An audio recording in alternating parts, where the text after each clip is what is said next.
hopefully. Hey, everybody, come on in. Have a seat. Come on in.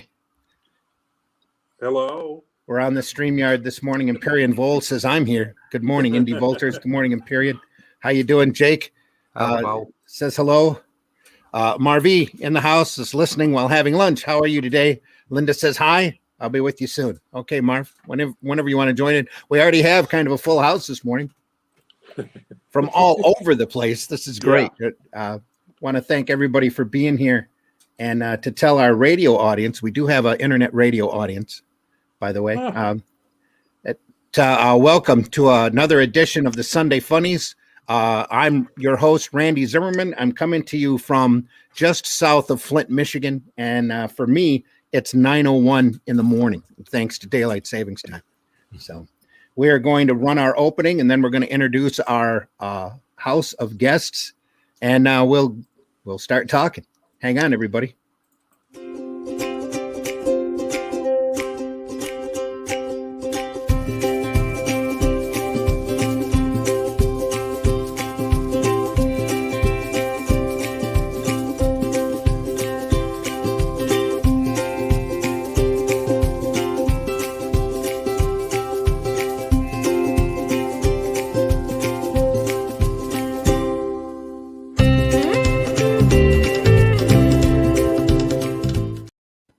Hello out there, and welcome again to another episode of the Sunday Funnies. It is March the 14th, 2021, and we're here to talk funny books. And again, I'm your host, Randy Zimmerman. I've been an alternative and independent comics publisher, producer, creator for decades, and I'm probably not even the most experienced one in the room. So this morning we are joined by a group of friends, or soon-to-be friends, and we're just going to talk about the lighter and more whimsical side of comics and some of our memories. I can't promise you where the conversation will go, but it will kind of wade along, and that's what we'll do for the next 2 hours. And we're really glad you're here and listening. Our chat is open. We are available on YouTube, on Facebook, and of course on the Indie Volt Radio Network. So appreciate you all for being here. And at this point, I'm probably going to be lucky to get a word in edgewise. A change. And kind of my co-host this morning is Mr. Brian K. Morris. Brian, introduce yourself. Wow, I got promoted while we ran the credits. when you weren't looking. Yeah. I know. This is like it's like when I had a real job. This is how things happen to me there. But anyway, you always get the promotion with no extra raise in pay. Yeah, but extra hours though. Don't forget. And I was working 8 hours. Now I'm working 16. So yeah. Well, Brian, remember what they say, Brian. With great great power comes great responsibility. Yeah. Whatever it is, and no extra pay. Holy Glenn, where's the power coming in? Well, anyway, I'll start this shebang because I'm looking forward to the conversation too. Hi, I'm Brian K. Morris. I am a publisher and writer of wonderful, wonderful books published by other people as well. I'm also a broadcaster myself, 3 times a week, 10 a.m. Never mind the furthermore, interactive talk show, creative conversation, coffee, clever title pending every Tuesday night at what are you shaking your head for, Rob? I love the visual aids. Stuff. I really do. You're too busy. Yeah, and I added another show, Comic Book Spectrum, at 7 p.m. on Thursday nights. Thanks for that lead-in, Rob. But I didn't print up a graphic yet, so but anyway, it's a weekly discussion of comic books and reviews, and owes a lot to this man here for inspiring us to do a positive show about comic books rather than complaining about how bad they are. Except that's probably what we'll do the next 2 hours and telling everyone to get off our lawn. But anyway, thank you, Randy, for having me here.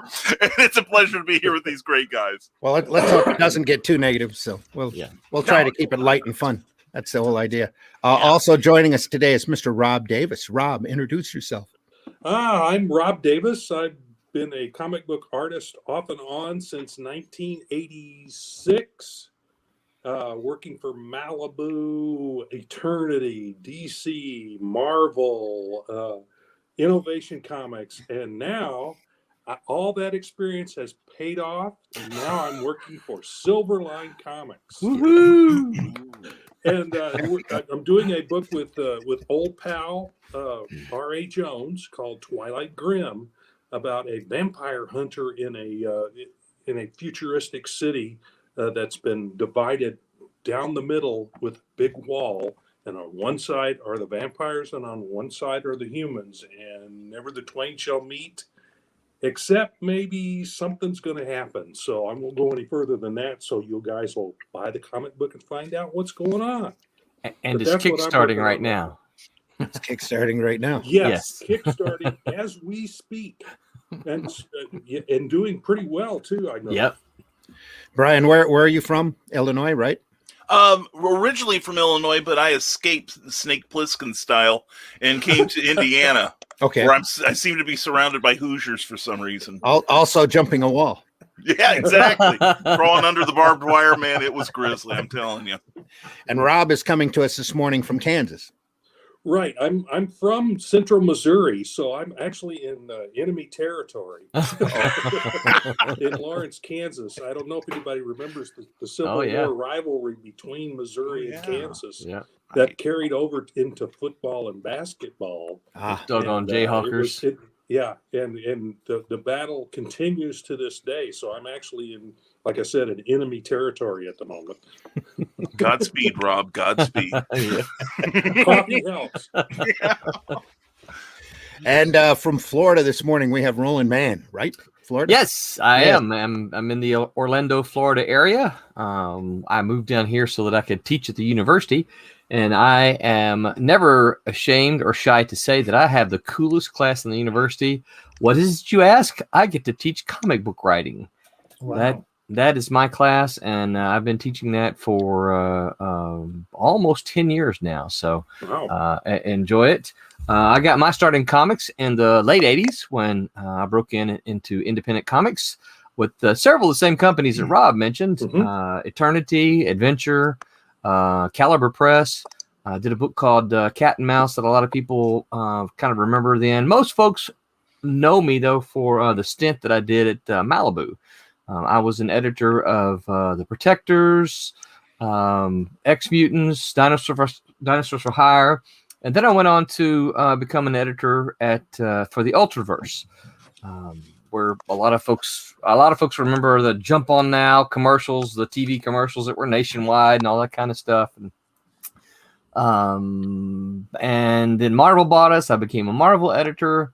And then a year and a half later, they shut everything down. And that's when I just jumped right back into independent comics. And that's what I do today. I run Silverline Comics, write some stuff and publish some stuff. And I'm having a blast doing it. Good. Yeah. Awesome. And also joining us from where? England, somewhere in Britain. Mr. Glenn B. Fleming. I'm in Manchester, England. Manchester. Yeah, in the northwest. Just an hour away from Russ. That's maybe three. Maybe three. Okay. I'm an English graphic designer, artist, writer, and publisher, and I've written many books on different subjects. I've covered JFK assassination, science fiction books, children's books, World Cup football, soccer to American people. I wrote and illustrated a fictionalized account of my father's experiences on D-Day as a paratrooper called 8 Seconds. I wrote a book about the NASA astronauts in the 60s who didn't go to the moon, called The Dark Side of the Moon. And I currently publish Comics Unlimited, which is a 100-page bi-monthly magazine about comics. And a few years ago, I released a DVD about my 2 visits to Jack Kirby's house in California, which I'm currently just finishing off a final cut of that, adding new stuff to it that I'd omitted from the first one. And thanks for being on. That's about it. There's a few other things. I've written a book about Rapa Nui, Easter Island. I went there. I've written a book about that. Lots of pictures in that. Fantastic place if you can get there. And various other things, So it's just great to be on again. And thanks for having me on, Randy. Thanks so much for coming on, especially this morning, considering daylight savings time. So for us, it's all early. For you guys, it's just a little farther into the afternoon. So, sure. Yeah. Also joining us today, actually hiding out in the back room, it looks like Mr. Varian Grant, but he's probably not close to the microphone. Are you there, sir? He's not there. No problem. Also coming to us from England, Mr. Russ Leach. Russ, introduce yourself. My name's Russ Leach. I'm an artist from the UK as well, further down, sort of towards the more civilized area. And you can normally find if I'm not out shouting at parked cars, you can find me drawing comics online in and around YouTube with my online persona, Comic Book Black Belt.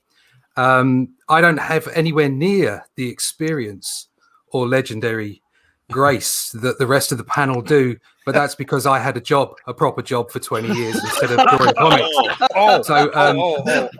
So I gave comics a go in the mid 90s after my illustration teacher told me, "Don't bother, mate. You're rubbish." So I went off and became a graphic designer for 20 years and had lots of different jobs and businesses. And then 10 years ago, I came to comics and started drawing in anger and managed to find myself drawing Doctor Who for a while, and then working for Marvel and Hachette on their art book, which is kind of like an homage to the old How to Draw Comics the Marvel Way, which could never be matched. Ours was a shadow of that, but I did enjoy myself for 4 years on that book. I did some work for Cartoon Network and eventually transpired, looking at the state of the industry, that the best way to go was to self-publish. So that's exactly what I did with Only Death Can Save Us, which is a book that funded recently last year and has been out to people, even though they complain a little bit about the smell of the pages. I'm going to apologize right now for that, but it is worth buying. Get over yourself. It's fine. It's a good book. You can find me there and more about the book at onlydeathcansaveus.com. There is a link. The campaign is still in demand, so you can buy a book right now, or you can pick me up at russleach.com or comicbookblackbelt.com, where there'll be links to all my various social media activities. You just go find me there, and I'm bound to talk to you because I'll talk to anyone. and like I said off camera, that's the scent of quality there. That is, yes, it's the scent of success. Varian, are you alive yet? You want to introduce yourself at all? No, apparently not. Varian doesn't want to speak. Doing it for him. For our radio audience, we do have Varian Grant also in the house. He's just not saying much this morning. He's probably not awake yet. Are you awake yet? He can't find the microphone button. Can't find the mic button? Turn your mic on, my friend. He's wondering, now we can, yes. Yay. He's wondering what that smell was. Yeah, that's what it is. Ooh, that smell. No, I woke up and it's funny. The StreamYard must have done something different. Now I can actually just talk with my phone like a, normal conversation. So it's like I'm on like one of those old high school 7-way conversations we used to have. What I really no one got a word in, but I just popped in to say good morning to you all. No, I got a new bed and I'm going to enjoy it this Sunday morning.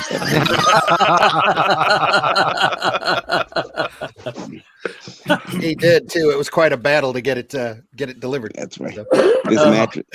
This mattress costs $4,000. I'm going to enjoy it. I'm going to enjoy it before they. Wow. Yeah. You're earning too much money. What did you? Yeah. Would you I'm stuff it with gold? I'm going to enjoy it because check this out. I'm enjoying it now because we financed it. So I'm doing it now before I miss the first payment to come and get it. Oh.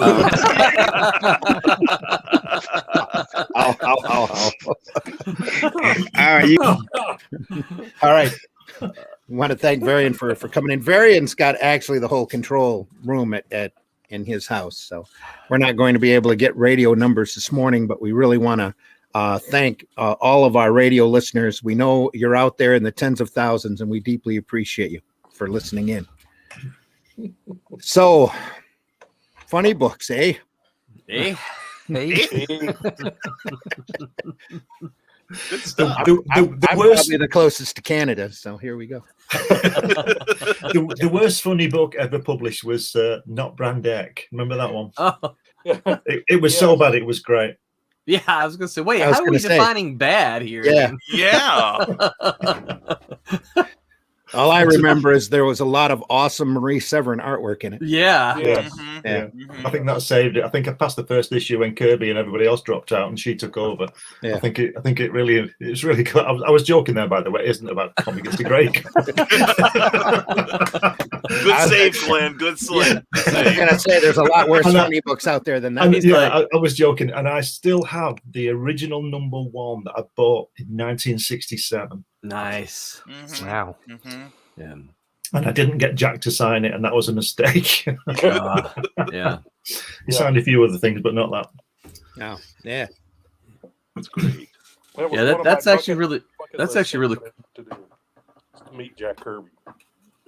Say what, Rob? Repeat that, please. That was one of my bucket list things, was to meet Jack Kirby.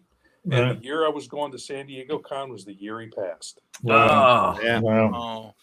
So You know, speaking of Jack Kirby, you know, when I moved out to California to work with Malibu, one of the things that because Jack lived out there, and I had met him briefly at a show, just enough to say, you know, just to shake his hand and tell him I loved his work, and that kind of thing. So I'd met him briefly, but when I moved out there, Dave Olbrich, the publisher at Malibu Comics, said, "Hey, we'll go to Jack's house sometime." He said, "I go there probably once a month, and we'll, you know, maybe have lunch with him." He said, "We'll just hang out." And I'm like, "I would love that. Yes, please do. Let's go." And, you know, I kept asking him, "Hey, when are we going to go? When are we going to go? When are we going to go?" And I wasn't out there very long until he died. And I'm like, I'm forever mad at Dave Olbrich for telling me that and teasing me with that and then never doing it. So, yeah. Well, I was lucky enough to go there twice to see him. Wow. Spent probably about a total of 12 hours with him on over the two trips. Wow. I've said the story before, but I'll just repeat it for you. When I got there, I was 33 when I got there. And 33, yeah. And I couldn't speak for an hour. We're having lunch, sitting there with Roz. You know, Roz is fantastic. Right. And we're sitting there with, you know, these people I went with, and I didn't say anything. And he kept asking me who I was and what my name was and why I was there. He kept saying, "Why are you here?" Because everybody else was talking, and I was just sitting there like an idiot, you know. But afterwards, I got to speak to him, and he was great. And made the film about him. I took, the second time I went, I took a camcorder and filmed about 45 minutes of it, and put the DVD out a couple of years ago, and I'm just going to re-release it soon with some additional information and film and stuff like that. Cool. So Wow. I shall be mentioning that soon, probably on this program and others when it's finally finished. Very cool. Cool. Very cool. Yeah, But I'm always sorry I never got to meet Jack or Kurt Swan. Kurt Swan, yeah. As a Yeah. huge I did get to meet Superman Kurt. fan, I always wanted to meet him. The closest I came was at one of the Chicago conventions, before it became Wizard World, and there was a table, and it was him. He was sitting at this table signing autographs, and of course you couldn't get anywhere near it. But it was like him, Julius Schwartz, and Murphy Anderson. Wow. At the same table. Oh. I got one photograph. I got close enough to get one photograph, and it's been printed in a couple of the Tomorrow's books. But that's as close as I came. Wow. So, I never met Kurt, but I was very, very lucky to get to work with him very briefly. He drew, can't remember, it was a short one, but he drew a Dinosaurs for Hire story for us. Yeah. Yep. I want to see like 12 pages, 8 pages, 10 pages, something like that. Mm-hmm. So I got to work with him and talk with him, but I never met him. Yeah. Mm-hmm. Yeah, I'm sorry, go ahead. An interesting guy. I met him at a little bitty con in Kansas City called MoCan, and we were in this room. It was in the basement of a shopping center, and the ceiling was like 7 feet, really low ceiling.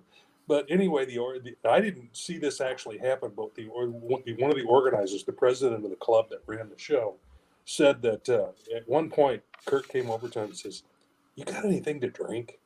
And apparently there was a refrigerator off to the side, and it had some beer in it.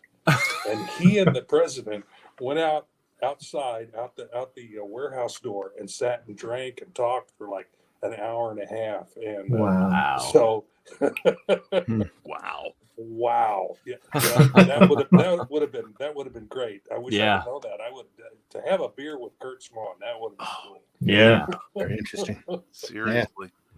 Garrett's in the house. Says hello, everyone. From the desk of a small press publisher, and I have to be careful how I say that because earlier I said from the small desk of a press publisher. Yeah. Yeah. Joe says, morning all. I missed that 1 hour of sleep already. That's what naps are for, Joe. The older you get, the more you appreciate them. Jake says, from the desk of a small press publisher, speak for yourself. I've not slept in yet. Says, Roland, feel it was a missed opportunity to call it silverback. Silverback. Oh, what are you suggesting? I'm old? To Jake, I think everybody is old. So Jake's from the Netherlands, and he is Alternative. young, awesome cartoonist. Alternative. Yeah, it's true. Yep. Joe says, "Did you make it, Jake? Was the deadline made?" Jake says, "I got 8 hours or so left on break now." Oh, Jake, you're on a deadline, so you better get to work. Whoa. Glenn is also an MI6 agent, but that's Don't tell anybody. That's his other book. yeah. I'd have to kill you if I confirm that. It was nice knowing you, Jake. I know where you live, Jake. Yeah. Jake says Varian is sleeping on the dough made on Liberty Distribution. Yeah. Varian does a lot. He's got a lot of hats and he does a lot of things, and he tries to do comics after everything else is done. But he's got the Indie Volt Radio Network, the indievolt.com, where he talks about indie news. And he's got Liberty Distribution as well as a number of other companies. So damn it, he deserves that mattress. Yeah. He just reached in his pocket, pulled out the change, and that's his new mattress. So It sounds like it could just lie on the cash and not spend it on the I don't think that's how that works, though. I think he's got it all reinvested in other things. like Granny Clampett. She kept all her money in the mattress, didn't she? Yeah. there we go. Now we know why the thing's $4,000. Daphne says, "No, really, owning a house is overrated." See you guys next week. Daphne. We hope you get your housing stuff figured out. Well, that was Daphne Lage, who's been in the business almost as long as we have. So doing alternative and independent work, Tall Tales, Ego Raven. Varian apologizes, says his phone cut out. Says also, I demand to hear the thoughts of the panel on the modern recoloring of Jack's and others' art. Stupid. Move on. Rubbish. It's not recoloring. It's not. It's vandalization. It's the paper. It's the paper. Yeah, that's it's right. The quality paper. It's the same coloring. It's just that the paper's not this kind of tannish, brownish color. And that muted the colors. Well, you take those same colors and put them on white, bright paper, and it's going to look garish. Well, so for me, one of the appeals of the comics of the 60s and 70s when I was reading and collecting them was the shitty paper they were on, because it really worked, didn't it? And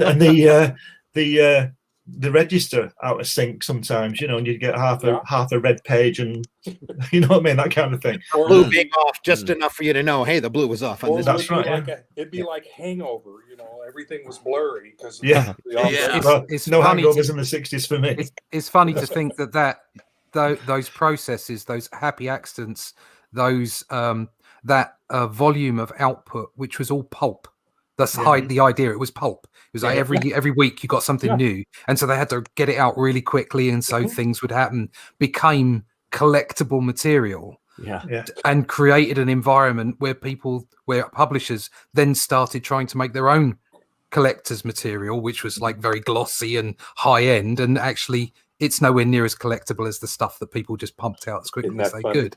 And as more time goes by, the more people are trying to figure out, and they're sharing like videos on the proper use of Photoshop so that you can get those old techniques down. If you want the blue plate to slide just a little bit, you need to hit this button and this button. I very nearly did. Only Death Can Save Us. I very nearly put a filter over the whole thing to make it look like the dots that you used to get from the old Yeah. prints. lithographic. I was Love very, that. very close to doing that, and I thought, no, I'll keep it clear. I'll use the modern technology. But In fact, just the other day, I found out that you can get Zipatone dot screen patterns Yes. intricate Yes. if you use Clip Studio. So I'm like, Right. maybe I guess I have to learn how to use You can that do it on program. Photoshop too.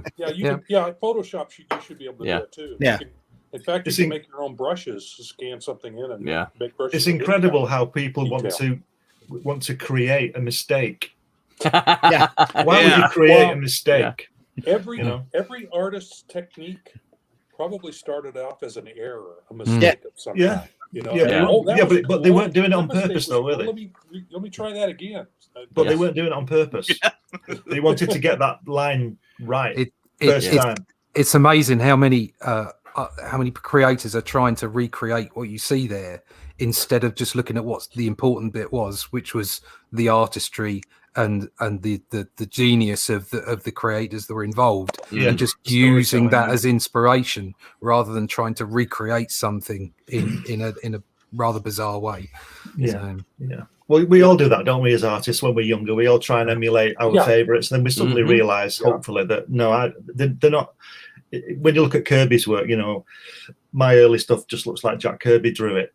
Not as good as obviously, but you can see the influences. What I mean, I'm not saying it's as good, anywhere near.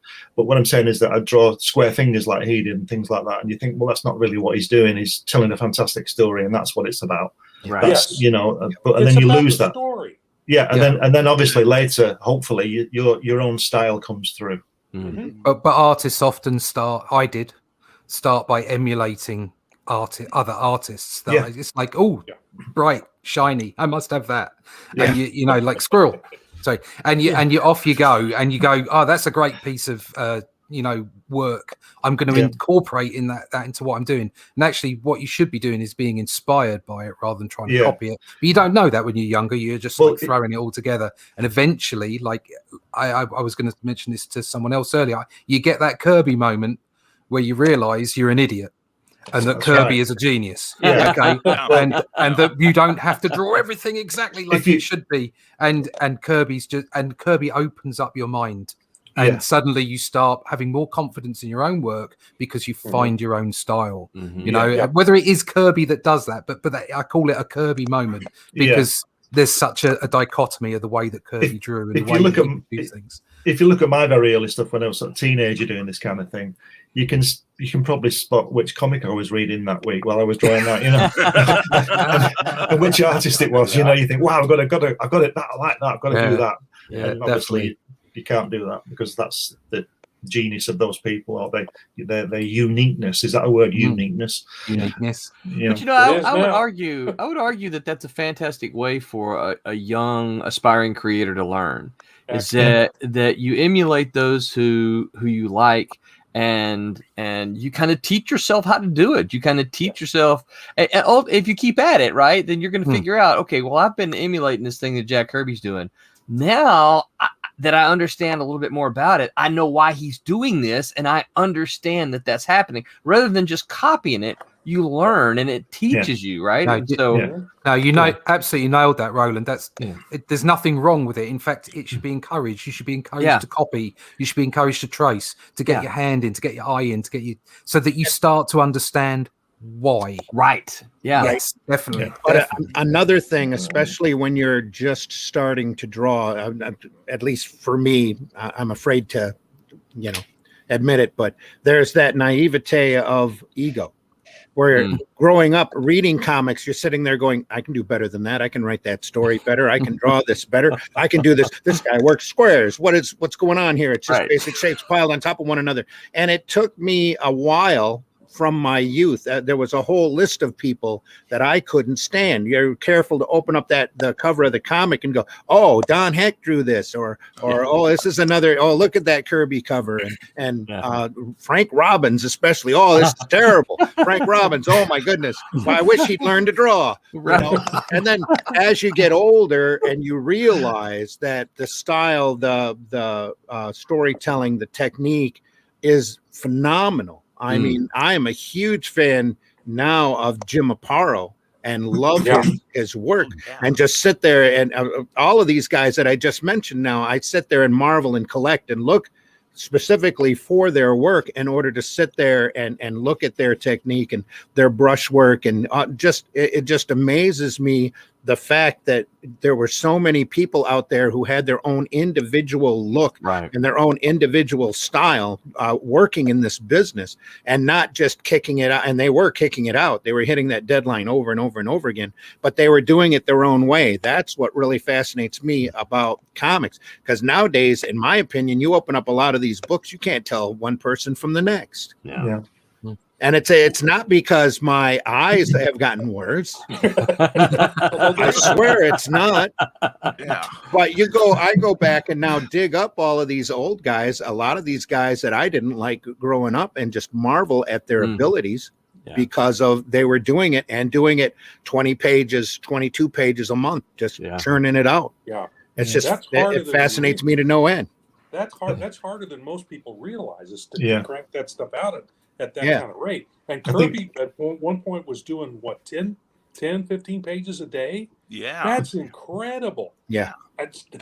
That's just crazy. He was doing a book a week, wasn't he? Yeah. Yeah. I think so. Yeah. Crazy. Yeah.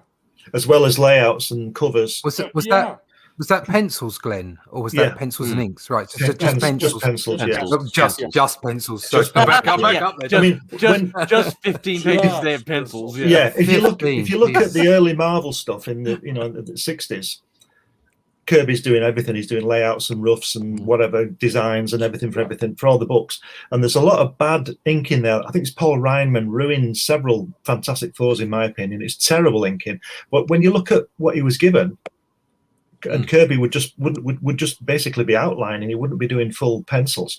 But in the mid 60s, when it all settled down, and they brought other people in like John Buscema and Steve Ditko had left, but they brought all these other people in, and Kirby's output was still Fantastic Four, Thor, and Captain America every month, and he was still doing covers. And he was, and you must have seen the scans of the original pages of those Thors before Vince Coletta got hold of them, and they could print them from that. I wish they had done. Yeah, but it's just incredible. But do you know, Jack said to me, the only reason he didn't put the words in for those comics that he was writing basically was that Stan Lee wouldn't let him, because Stan Lee wanted, well, we won't get into any of that other stuff, but Stan Lee wanted him to help other people draw with their books. And but Jack said to me that he would have been prepared to draw them all and ink them all. And I said, well, when do you sleep? Which I can testify to, because I never sleep. But and the page rates back then, how low they were. That's why he was cranking pages out, so he could pay for his kids. Not only that, they didn't have royalties. There wasn't a royalty structure yet. Right. Well, there was and didn't get to keep their original art either. No, that's right. There's a whole industry now on original art. That didn't even exist back then. Of course, now a lot of the young folks working on this comics now do it all digitally, so there's no original art. Us old farts are still doing it on Bristol board. And that's one of the things we've talked about is the difference between like Rob doing the work on the paper, where there are pages available for fans to purchase, and then some a younger artist come along and doing everything digital. There's nothing. I mean, the content is original, right? But there's no original artwork that they can buy and hold in their hands and hang up on a wall. That's right. Yeah, I actually. Oh, look at that. Hang on, Rob. I'm gonna blow you up here. Boom. Yeah, please. There we go. Wow, look at that. Oh, that's lovely. Oh yeah. Oh, nice. That worked. Fantastic. That's how it's done. Look at that. Yeah. That's gorgeous. What's that for, Rob? That's for Twilight Grim. that's for the Silver Line book that which is kickstarting right now, by the way. Yeah. It's kickstarting right now. It's kickstarting right now. Yeah, I thought it, but folks working at it now do it on an iPad, or they do it on a desktop computer, or they have one of those Wacom Wacom. screens that you Yep. work. Yeah. I'd love to have one of those. Yeah. Practice on that, but Which I'm is an all old fine dog. and good, and I think that you can still do high quality stuff. I think I've seen some really my good buddy Thomas Flormondi does some really good inks digitally. Yeah. But the problem is, and he and I've talked about this. The problem is there's nothing original when he's done. It's when I say original, I mean a product that he can hold in his hand. Yeah, there's, Right, there's not one of these, Right. Yes. He can't take his tablet to a convention and sell his digital files as an original artwork, right? Yeah. I always work traditionally. Yeah. There's a No, nice. cover, Wait a minute. cover I did. Wait a minute, Glenn. We got to blow that up too. Here. Okay. Yeah, let's see that. There we go. Oh Nice. yeah, Oh, nice. Very nice. Lovely. beautiful. A lot of Kirby Crackle there, buddy. Yeah, Yeah. That was because of the story. That wasn't my idea. My editor made me do that. But I wasn't complaining. I was gonna say, yeah. He had to twist your arm, huh? Yeah. he did, yeah. I was told to put Nice. Kirby Crackle on it because it was to do with the story. So, But there is What the you do for money. opportunity. There is the opportunity to use both. Oh yeah, absolutely. So for instance, in Only Death Can Save Us, I pulled out certain pages that I inked traditionally. Perfect. So right at the moment, I'm in a project where I'm going to pencil everything digitally, and I see the way that I pencil digitally is exactly the same as I used to pencil on a light box. So if I had got something, I needed to photocopy it and mess around with it or whatever. Except it's called layers in Clip Studio. So I do that, then I print it out blue, and then I've now started Hang on, Russ. inking, see that. brush inking over the top. Yeah. Nice. Look at that. Gorgeous. Nice. So- nice. Yeah. And What's that nice is then you don't have to erase all those pencil lines either. no, exactly. They're all in blue, so I just scan them Yeah, out. just leave them in there. Yeah, and so it means that I've got real artwork, and I'm actually on a project I'm about to do, and I may well do this on the second Only Death Can Save Us book as well. On the project I'm about to do, everything's going to be digitally penciled and then printed out onto a Bristol board, and then I'm going to traditionally ink the whole thing. So I did exactly the same with there's one in here for Arrow. I did the same for the Arrow comics cover as well. Nice. Nice. That's the piece you said I could have, Russ. No. How far away did you say you lived, Glenn? 2.5 hours, 3 hours. It's getting shorter all the time. Yeah. But yeah, so there is this opportunity to be able to use all the tools at hand, but still have physical artwork. Yeah. But I think the problem is something that I found with Only Death Can Save Us, the first book, is I really had to motor and get it out, and I trained myself because I was behind all you guys, and I didn't come back to comics until 2010. I had a lot to catch up with to hit a reasonable Technology. standard, not just technology, but my standard of art as well. I had a lot of catching up to do, and I had to do my 10,000 hours. And I wasn't utterly confident with a brush. So I went for the digital in a big way. But what it did was it got me to the point where I was really confident with my style again. And I'd found the place I landed. And then I could say, right, okay, this is going to be a very quick turnaround as far as getting to grips with brushes and what have you. But there are so many good brush pens now, and it really does make it easier, than it used to be for everyone else. And I know there's still guys out there now using brushes and looking fantastic. But I've gone for those brush pens, and I've got a mixture of them, and finding that I'm able to use them and get the look that I want, and now it's just about practice and practice and practice and practice.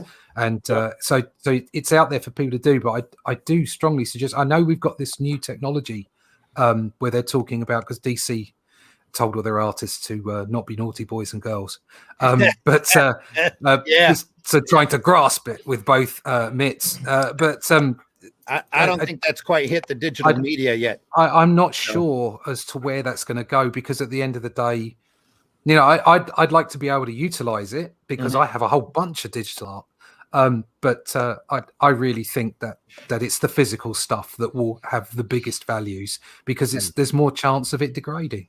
Yeah. That's the whole point of things being valuable, isn't it? Yep. Yes. And what Russ is talking about there is what they're calling NFTs, which is a way of marking your Yes. digital work and selling it individually. Oh yeah. And yeah. what has happened is Jose Delbo, who was working on Wonder Woman, sold a couple of NFTs for a few $1 million, and AT&T DC has come down and said, "Oh, no."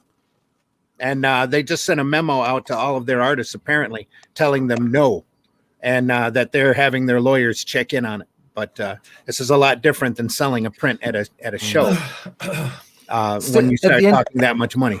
The other thing that they were talking about was then they could say, right, okay, well, you could buy colorists' work as well now. Yeah. Because obviously it's a different phase. But still, the bottom line is you print that thing out. Yeah. It's not an original. Yeah. Right. No. Right. It's a print.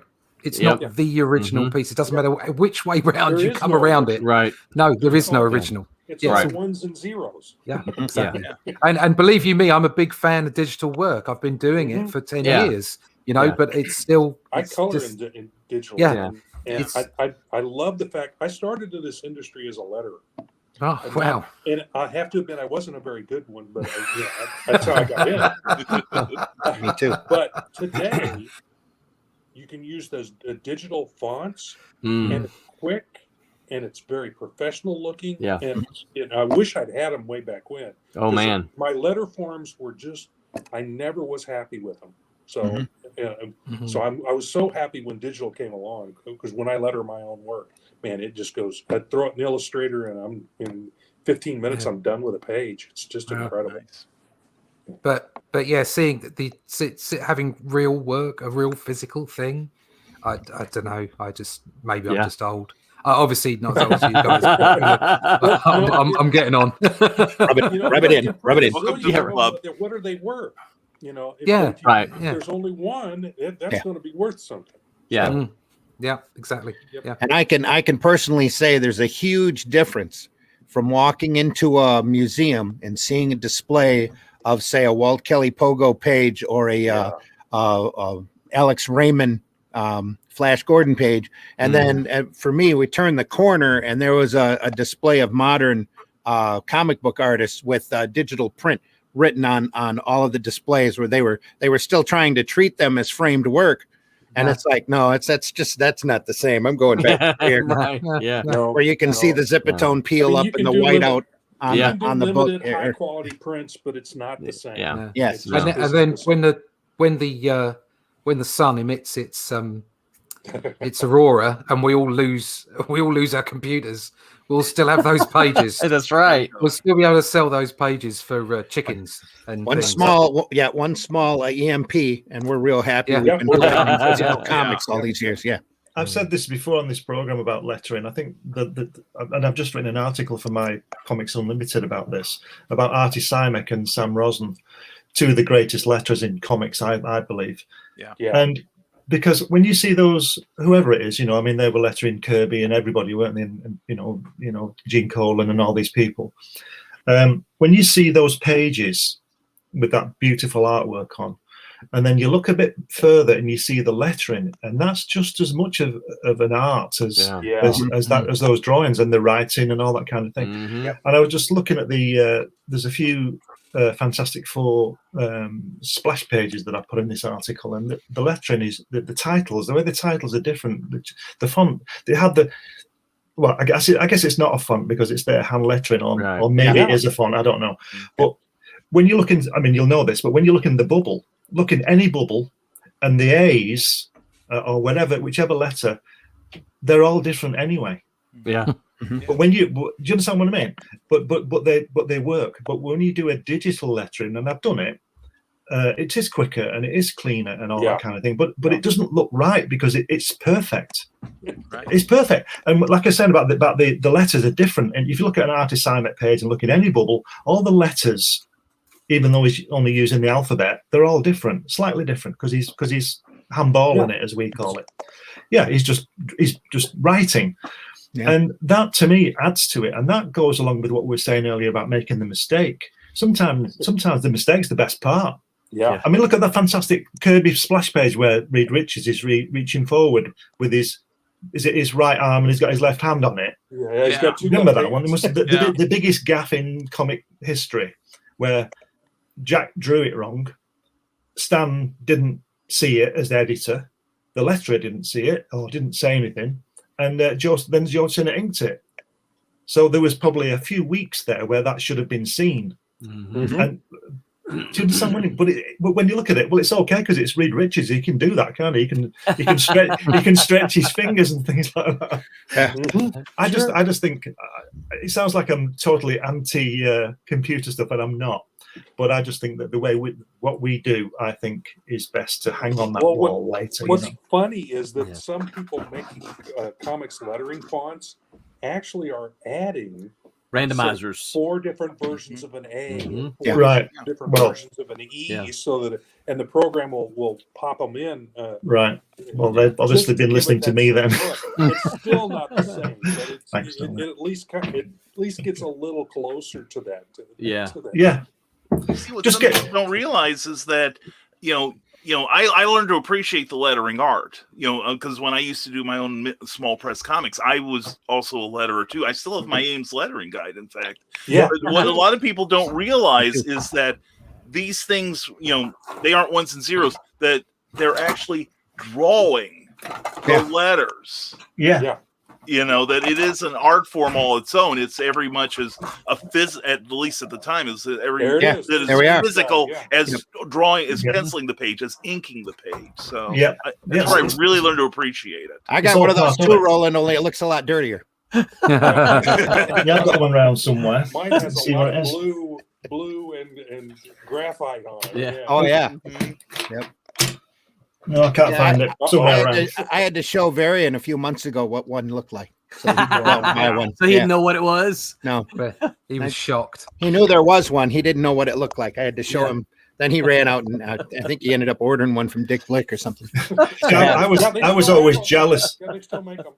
I was always jealous of the letterers because they were the first people, apart from the editor, they were the first people or the last people probably. Well, the last people to see the actual raw page. Mm-hmm. When Joe Sinnott got those Kirby pages to ink, they were fully lettered. Mm-hmm. So but only say Stan Lee or Roy Thomas or whoever the editorial staff were, and then the letterer would get the blank page, as it were, with the drawings are on it, but the no lettering on it. Mm-hmm. And then he has to destroy it and get his aims out and draw lines on it. Because some of the artwork, And again, back then they weren't even thinking in that direction. They were just getting that page done in order to be printed, in order to get the work product to get out.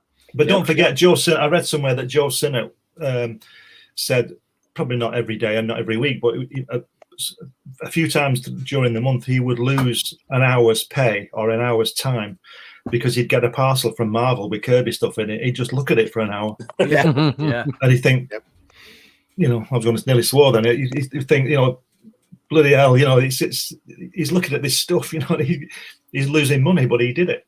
Yeah. We do have to remind our audience here that we are TVMA DLSV, just in case Glenn wants to swear again. I was going to say something far worse, but I realized that's fine. He knew I was here, and I didn't know what all those words mean. I'm your biggest number. Yeah. Mm-hmm. All those big words. Yeah. Jake says, "Come at me. I got my ice pick ready." Okay.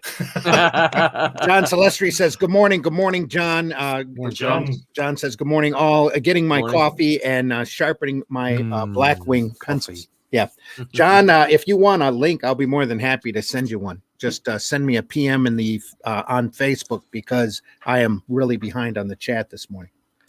Again, Jake says, "I bet Pulp made a lot of addicts back when." Oh, yes. Oh, yeah. To this day. Empyrean says there's a skit called Debaser that will convert, a kit called Debaser that'll convert your comics into retro color and Ben-Day dots. Yeah. Thanks, Empyrean. Empyrean Vol, I'm trying to push for the deadline, but can't guarantee if I'll be done in time. At the moment, I will crunch it the best I can. Yep. Work being done here in the chat on Sunday Funnies. Ladies and gentlemen. Morning, everyone from Cameron. Good morning, Cameron. Empyrean says, "Don't panic, Jake. We can make room." I think Empyrean must be working on an anthology book, very much like we have here at Indie Volt. We're just about to start a campaign for the Indie Volt Revolt book. That's really looking forward to getting that out finally. And going. Todd McFarlane, quote, learn to draw comics from reading comics. Yes. But not feet. Who? What? But not feet. But not feet. That's oh, sorry, Rob Liefeld, isn't it? Sorry. Yeah. Sorry. and we yeah. Well, on the program, I think last Tuesday we actually had somebody post a photograph of Rob Liefeld's feet. Oh, they were huge, weren't they? No wonder he didn't draw them. They're so ugly. What he tried to draw. That's what it looks like. Did he put the wrong foot on the wrong leg? No, it was only Kirby can do that. Only the greats do that. Yeah. And we don't mean to pick on Rob, but no, Rob's all right. I love Rob. Yeah, me too. Not in that personal way, you know. Yes. Says Randy, I've talked about digging up old corpses. Tisk. Oh, okay, Jake. Holy crap! Dream Team. Says Pops. Hello, Pops. Thanks for listening this morning, and occasionally Hulk. Okay. Yeah. Rawr. Marv says, I've got a word for that stupid idea of redoing Kirby's work. Rape. Yeah, that's a little strong. Yeah. But yeah, that's pretty close. The thing that irritates me now is they have Marvel going through and redrawing everything, especially on the key books. Ooh. So I picked up a giant size X-Men 1 that they had their staff redraw, and it was really it was really an embarrassment. I'm desperately running around trying to pick up Essentials books. Yes, I've got a bit of a collection now, but I got another Thor. But I picked up a Thor the other day. I think it was number 5 or number 6, and number 7 was number 5 was like £30. That's $45, and number 7 was £100. It was like so it's $150. It's like that's a lot of money. Yeah, for an Essentials. Yeah. Wow. No color. No color. Well, but that's the way I love it. It's close to the original art, though. Thank you. Yeah. Wow. That's why I like picking them up, because you get to see so much of the inking process. Yeah. Right. And the DC is Showcase Presents books are even harder to find. Yeah. Oh, those are wonderful. Well, they figured out how to make them. They started printing them in color, so they could charge more and put it on better paper, so they could make more money. Yeah. But yeah, I love the Essentials books. I wish they'd kept doing them, because I can collect in one big volume stuff that I have to dig through my comics boxes to get to. Yes, and I don't have to worry about this damaging my old valuable comics either. I'm right in this newsprint stuff. Constantly, what have I got here next to my life? And it's a good couple of hours of good reading and studying too. Yeah. Volume. Yeah. Look at that. I have those. Yeah, those. That is close to bloody perfection. On newsprint. It's kind of like streaming too. You can binge. You've got a whole book. You just binge rather than wait up.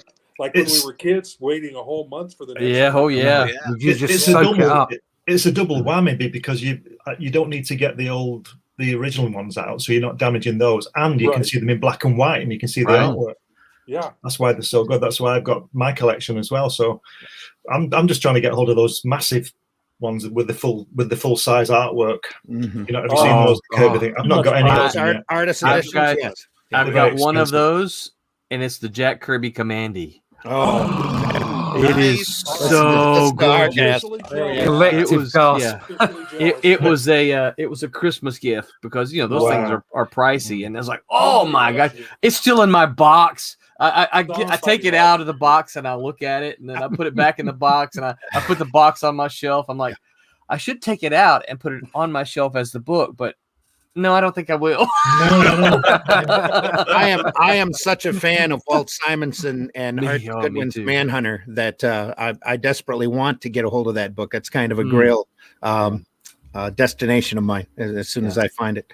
Well, it's the only one of those that I have, but I will say this: it is gorgeous. It's beautiful. It's the full size artwork, and you see, the stains where he pulled up his Scotch tape, and it's gorgeous. Yeah. Not to rub salt in the wound, but Pops Van Zant sent me a picture. I'm going to post it very quick so that we can just move on. But just to show our viewing audience what we were talking about, there we are. Oh my God, there's ankles there. Oh Lord. That was what you thought it was. Yes. That's funny. But, if I had any sort of foot fetish, I'm cured now. and again, Rob, we love you desperately too. Yeah. Yep. And we're grateful for you being here and being part of the business. And we know you listen from time to time, so thank you. Anyway, holy crap, Dream Team. Let me see here. Hey, folks, from Mike Jimmy. Hey, Mike. Joe again from a desk. Rob's comment reminded me to tell Glenn to look at the end of last night's show. I did show the Bristol boards of the pencils for Amazonia #7 and explain why I digitally ink. That's from the desk of a small press publisher at Joe D. McPhee. It was fantastic. I was up again all last night. I don't sleep too well, so I sort of tuned it in. There's Joe, and he's just caught the beginning of his show. I listened to it for probably the first hour, but right from the off, he just got the latest issue of Comics Unlimited, and he's promoting it. I couldn't believe it. What a great guy! I had no idea he was going to do it. I wouldn't if you hadn't been if I'd had a sleepless night, I wouldn't have known. And it's fantastic. There he was. Thanks, Joe. Cool. Hashtag always promote. Oh, that's right. Marv says reboots and remakes don't respect most of the time the creators and the fans. If you don't know how to create, don't destroy a masterpiece. Pop says Glenn stole that from Steve. Smash the like and share. Pop says, please do, everybody, smash that like and share. We don't have numbers right now for the radio audience because Varian is back in bed. But we deeply appreciate everybody listening on the radio. 50 million people are listening right now. 50 million, I'm sure. That might be a slight over-exaggeration. 49.5 million people are listening right now. That's close. Half of a person? Okay. Defacing Kirby's work should be illegal, but I feel that way about a lot of stuff. So yeah, I'm afraid of traditional now that I have a tablet. Got to keep doing that just a little bit just to keep those muscles working. I'm not happy with my style yet. I still take too long to draw a panel. And Marvi is from Portugal. He's currently working on a property himself called The Sin Killer. Oh, wait a minute. New box of colored ink. I was going to say, look at that. Dr. Martin Dies or what? Just Magic color. Magic color. Yeah. They're pretty good. Yeah. You're a proper artist, mate. I know. don't do colour. I know. There we go. I can prove that I'm a proper artist because I'm broke.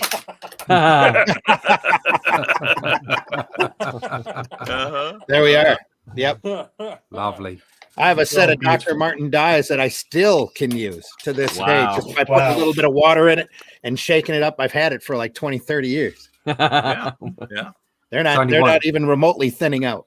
So, Only one colour in my life. Black magic. And it's magic. Yes. It certainly is.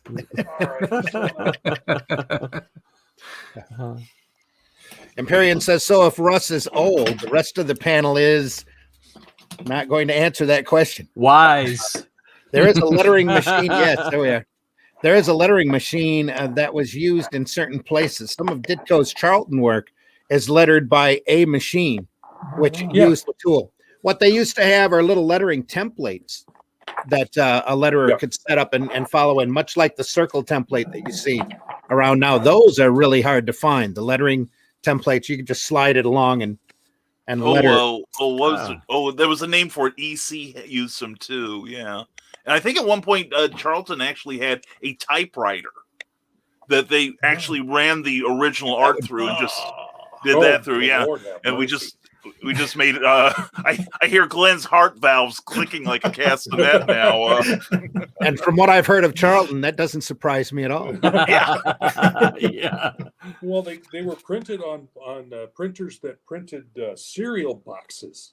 Yeah. That's who printed Charlton's comics, was a cereal box printer. Yeah. Wow. Huh. Just gave it a little extra grit that everybody remembers. Yeah. That's a little extra that's fiber. awesome. That's awesome to know that. You know, they just probably figured, kids back in the day always read the cereal boxes. Yeah. So I know I did. Yeah, comics and cereal boxes were how I learned to read it, when I was very, very young. So yeah. Well, they all had their, especially the Charltons, had their own individual look and feel. Oh yeah, Rob. Yeah, that's one of those Brush brushes. pens. Yeah. Yeah, brush pen. I love Which one's that? This is a what is it? Copic? No, it's not a Copic. Those are too expensive for my taste. Oh. Faber-Castell. Sorry, what is Pit artist pen. Faber-Castell. Faber-Castell. I'm going to have to try those. Castile. I'm not sure how it's pronounced. Currently, I'm using the Pentel ones and the funny ones, the food and. Hang on, let me blow that up, Rob. There we go. Let's try it again. Yeah, Faber-Castell. Faber. So didn't they used to do like regular brushes too? Yeah, they do. Yeah. That looks like a really nice brush where you showed the nib of that.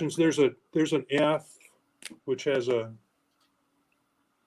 Oh, it's a fine tip. Yep. Yeah, fine tip, and then they've got brushes, and then they've got a soft brush, which is just amazing what you can do with that.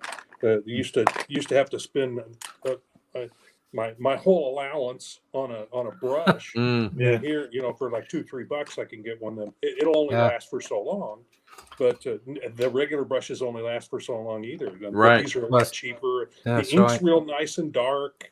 So but that's when I travel, I take a little box full of all that stuff. I got Rob, can I ask you a question? Why have you got a badge on? Is it in case you get lost? that's so I know who I am.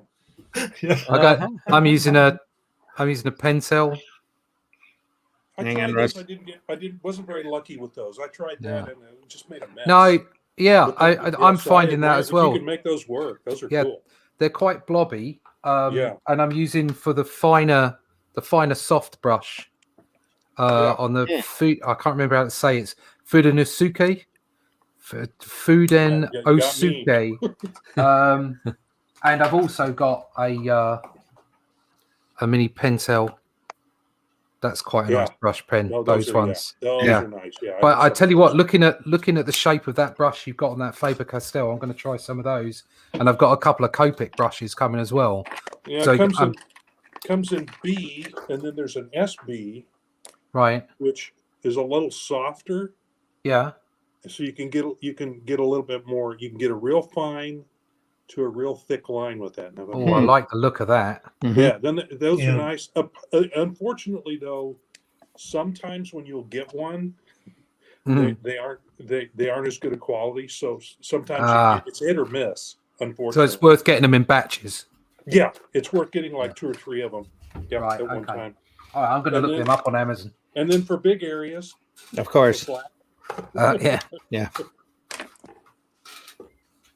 Now, are those bristle brushes, or is that like one piece of sponge that? It's like it's fiber. It's like a felt tip. It's okay. But it's very soft and very brush like. So you can get a real fine line, and then if you press a little harder, you can get it.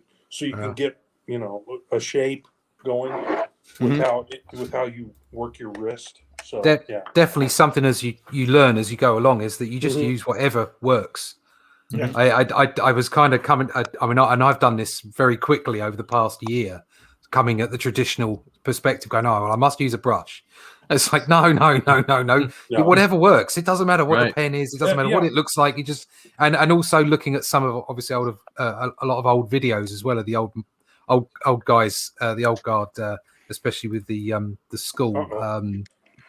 Well, it looks like using. My group looks like I'm going to have to bail out. My group just contacted me. Apparently, some of the girls are sick, so I'm going to have to bail. Uh-oh.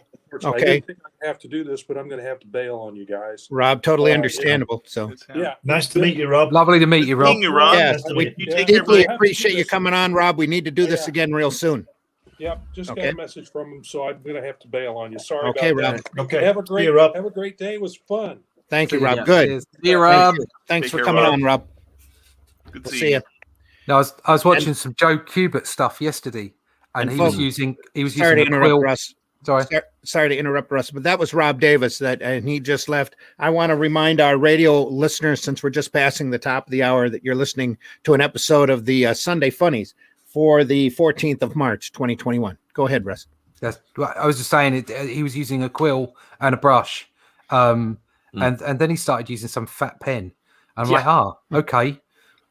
Maybe I can just use anything I like. And you just got to find out what works, make it work for you. Yeah. No rules. No rules.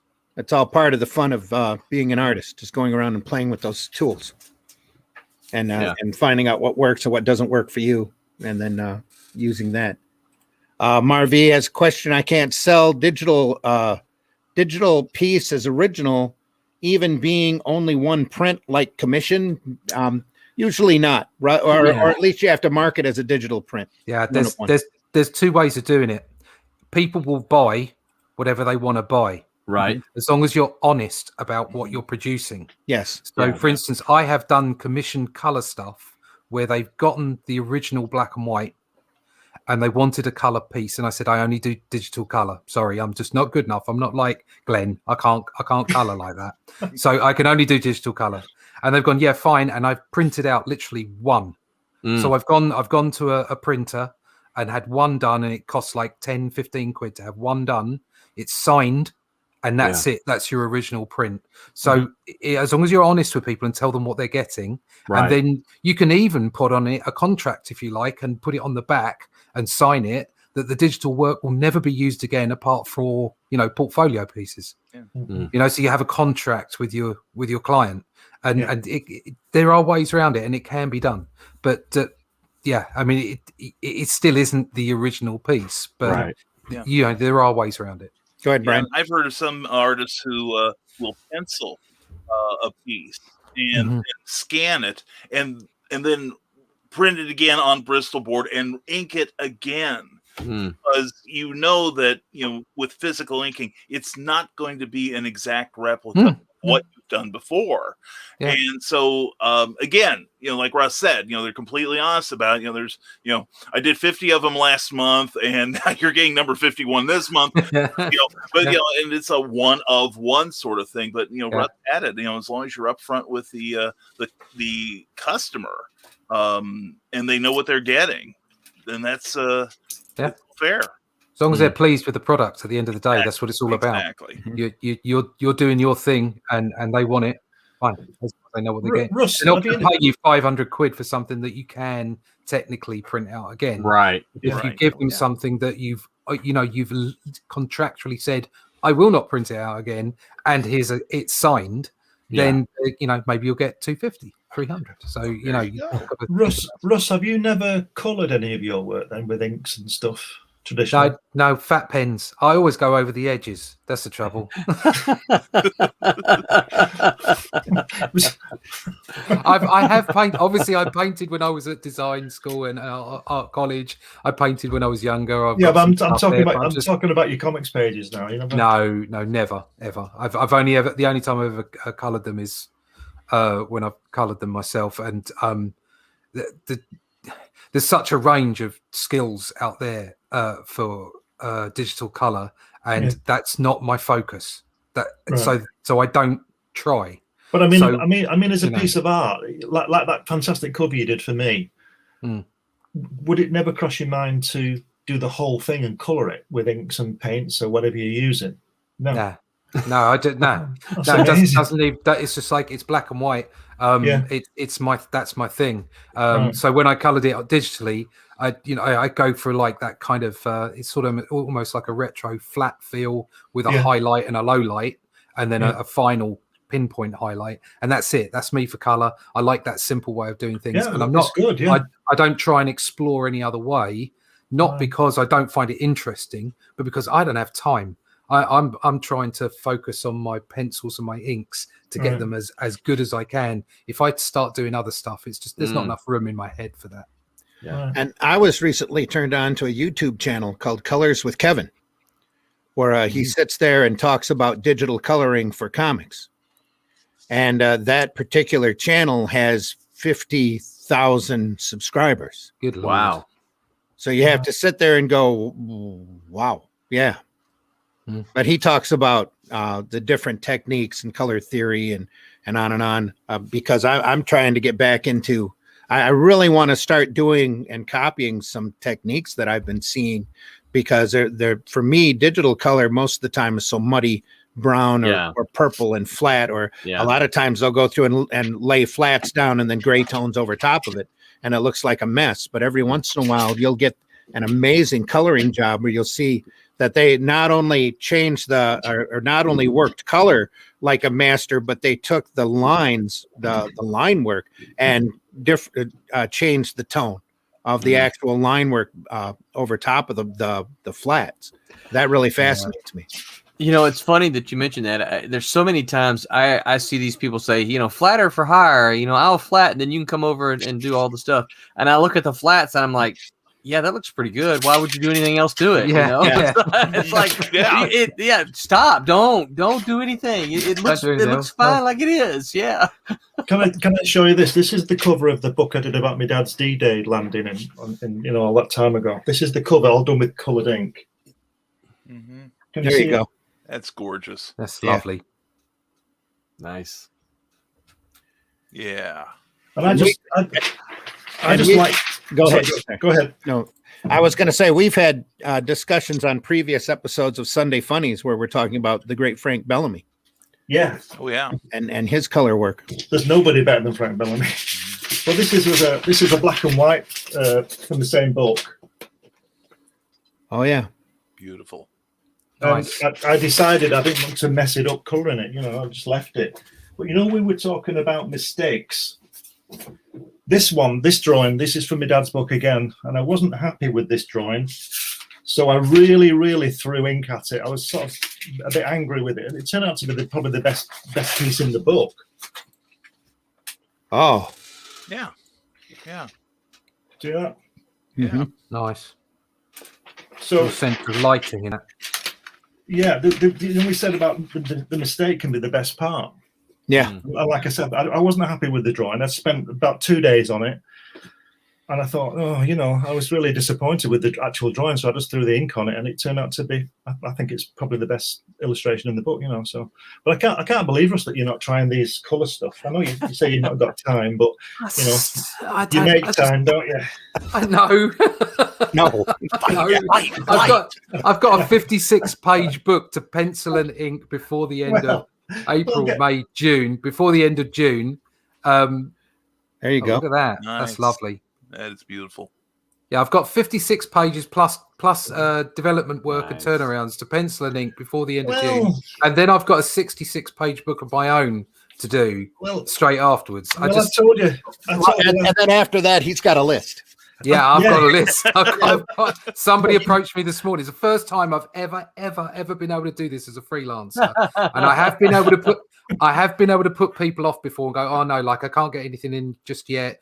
But it's very rare. You kind of go yes, and you work it out afterwards, you know, because you want to get the work in. And today somebody approached me and I said, I'm sorry, I can't work for you. I've got a project. Actually, I'm probably signed up for a year. Mm-hmm. Yeah, I've probably got work for a year at the moment, and it's like that's never happened before. So don't forget, I'm after death too. Yes, I know. Yes. I told you a few weeks ago I'd colour it I'll be your colorist. Well, I tell you what. Actually, I might have something for you there, because I've just literally today spoken to the writer Rick about coming on board and being co-writer with me. Right. So we've just agreed that. So for book 2 and book 3, he's plotting and writing the book, because I've already sort of spoken to him about where I want it to go and what happens. So he's going to be doing that. He's full on board. But we're also, because we want to separate it up into floppies for Arrow, they're 32 pages, so it's going to be like 22, 23 pages of the book, and then I've got backup stories, but I've also got something, and I actually used a piece of Kirby work from the New Gods for this to show him what I wanted to do, and it's kind of like a pseudo historical accounts of things that have gone on in the universe of Only Death Can Save Us, and so it's got like bits of text and a whole picture like of a war or of a species being born or something like that. So you've got these 6-page skits that are going in the back of the floppies. So they might need colouring in a particular kind of way. Right. That's the time to Talk about that. Yeah. So, well, they'll also be in the main books, obviously, because I want my crowdfunding. I want all my backers to be able to get as much into the books as possible for them, and they will be getting extras as well. Of course, we all know about crowdfunding and making sure that not only do people get it first, but they get extras. But you know, I want it to be.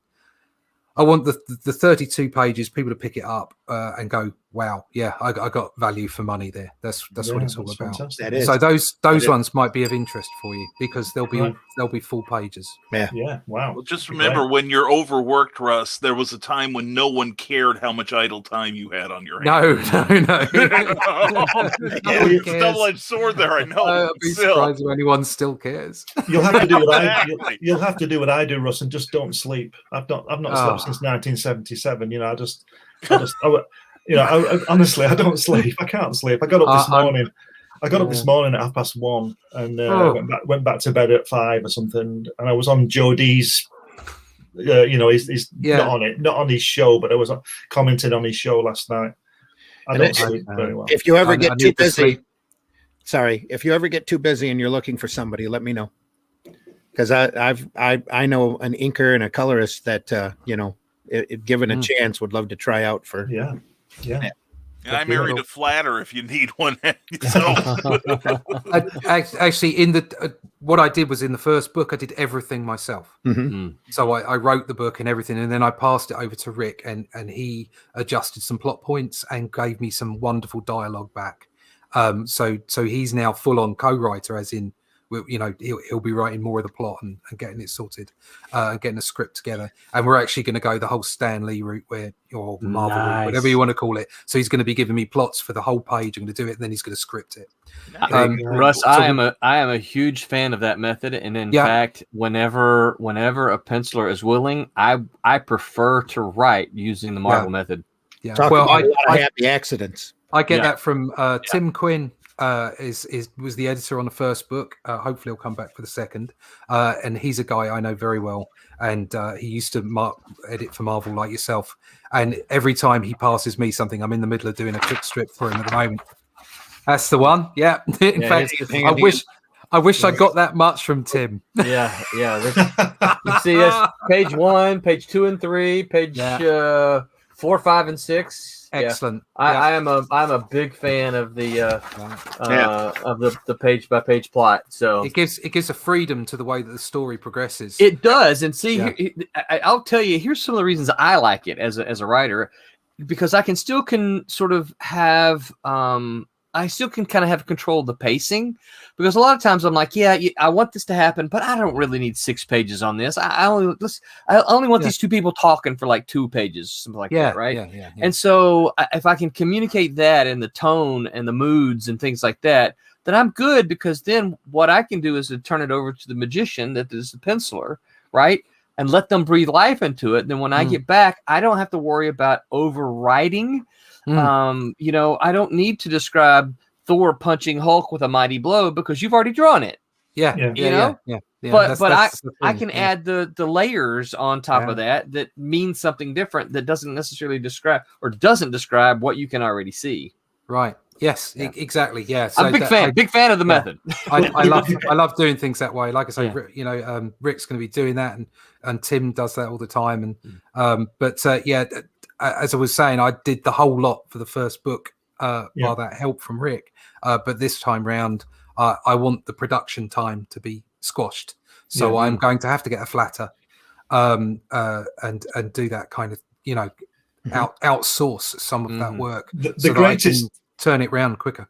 The greatest example of the so-called Marvel way has to be Kirby when he brought the Silver Surfer in, because Stanley. I was just going to say that. Yeah. Stanley said, "What the hell is this guy doing?" And Jack said, "Well, Galactus is a god, and he wouldn't be going around looking for something to eat by himself. He would send somebody out to get it." So that's basically what it was, wasn't it? And he'd been over to California and seen the surfers, because the original, as Jack saw the concept, which obviously is his, and there's no dispute about that, he was called the surfer. And when he spoke to me about it, he called him the surfer. And when I always speak about it, I call him the surfer, because it's not the Silver Surfer. That's somebody else putting their little word in there to make it whatever. But he is the surfer. And that's what Jack saw. He saw the guys on the beach surfing, and he thought, well, they ride, the guy will ride cosmic waves. That's what the surfer does. He rides cosmic waves. That's basically what he saw. And then he turned it into, well, like all his other stuff. It's just absolutely incredible, isn't it? So that's the greatest example I know about the Marvel method, where, like you say, something came from, I think you guys call it left field or something, it came from out of nowhere, and one of the greatest characters ever created by Jack Kirby. No dispute. Tell me I'm wrong. Well, a lot of that, not to argue with you, but a lot of the surfer also was his naivete about humanity. Oh, and yeah. That he was able to look out and look in, and I think some of that was Stan. And, oh yeah, definitely. I'm not talking about that. I'm not talking. Yeah. I'm not putting Stan down. Stan's brilliant, but Kirby brought the surfer. Design work is just unbelievable. Oh, yeah, and so simple too. Yeah. As a kid, though, even though I hated the style of Jack Kirby, picking up New Gods literally blew my mind. Yeah. The not just the character designs, but what was happening and the story and all that.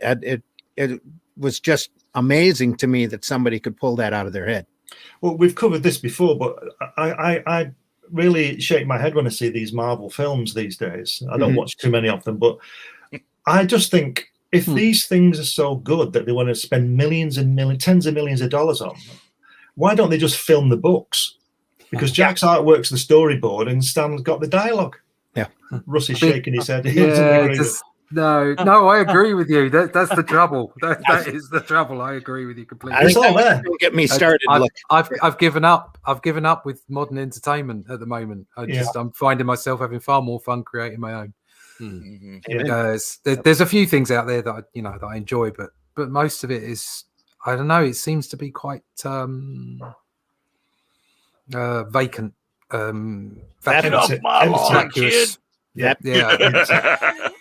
I'm just being honest. I'm not screaming at them. I'm pretty I'm lightweight. Everyone knows that I'm extremely shallow. I like a great explosion and some special effects. I'll watch the crappiest films on the planet if they entertain me like that. But you got to have some kind of substance, and sometimes you feel like things are just a bit vacuous. It's like you can correct me on this. This is what I think, and I might be wrong, but it seems to me like there's a lot of in the industry now. There seems to be a lot of disrespect for people like Kirby. Yeah, it's those characters that they're working on, and those characters are what are in the films. I'm sure there's some new stuff in there, but So do you understand what I mean? So they're disrespecting the guy who created it, or the guys who created all that stuff. Yeah, that's what they're drawing and earning their living off. The adaptation of those characters. It's because everyone now thinks they can do a better job. Exactly. Or that there was something wrong with what was going on before.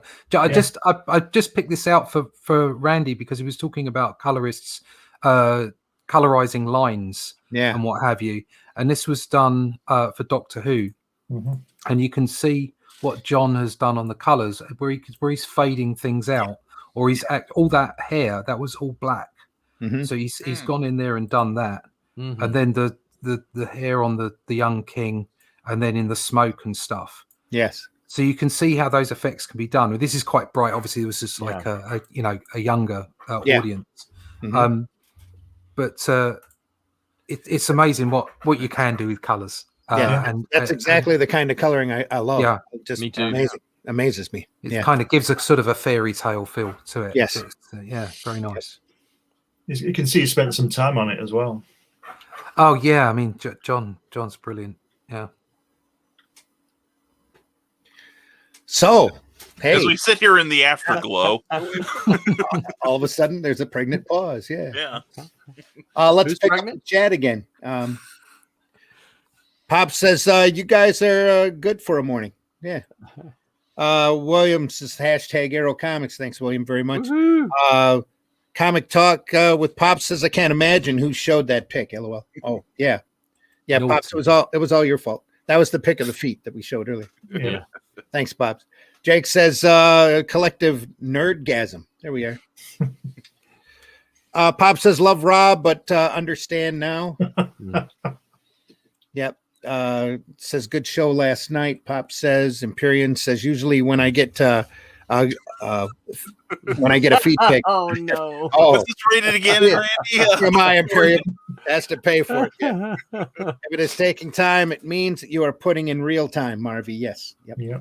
Ancient heroes from Pop again. John Celestri says I still draw a pencil on animation bond paper. I hate Cintiq. Yep. Where were we? Oh, hang on here. My thing jumped. The dreaded comment dump. There we are. Yeah. I'm very familiar with it. You get that a lot. Yeah. Yeah. I take my ink like I take my coffee. Only Russ can save us. Yes. Yeah. John Celestri sweating profusely. Charlton was sort of great. I mean, fly by night as heck, but so much great stuff. Yep.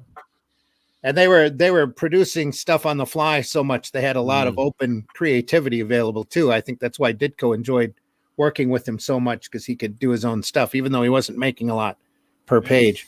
Comics are the perfect size for cereal boxes. It's surprising they were not packed in. There was a time, JD, and hey, JD, thanks for listening.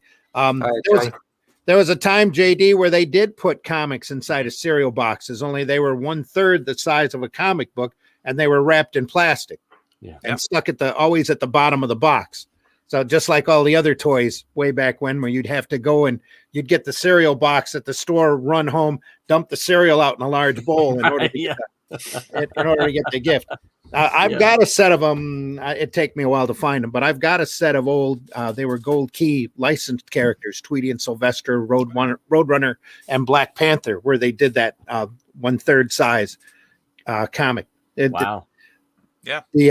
You don't see them around very often. They were about a little bigger than a Chick publication, if you know what those are. Yeah, Jack. Yeah, and I remember a set of I think of 6 of them from the Batman 60s era.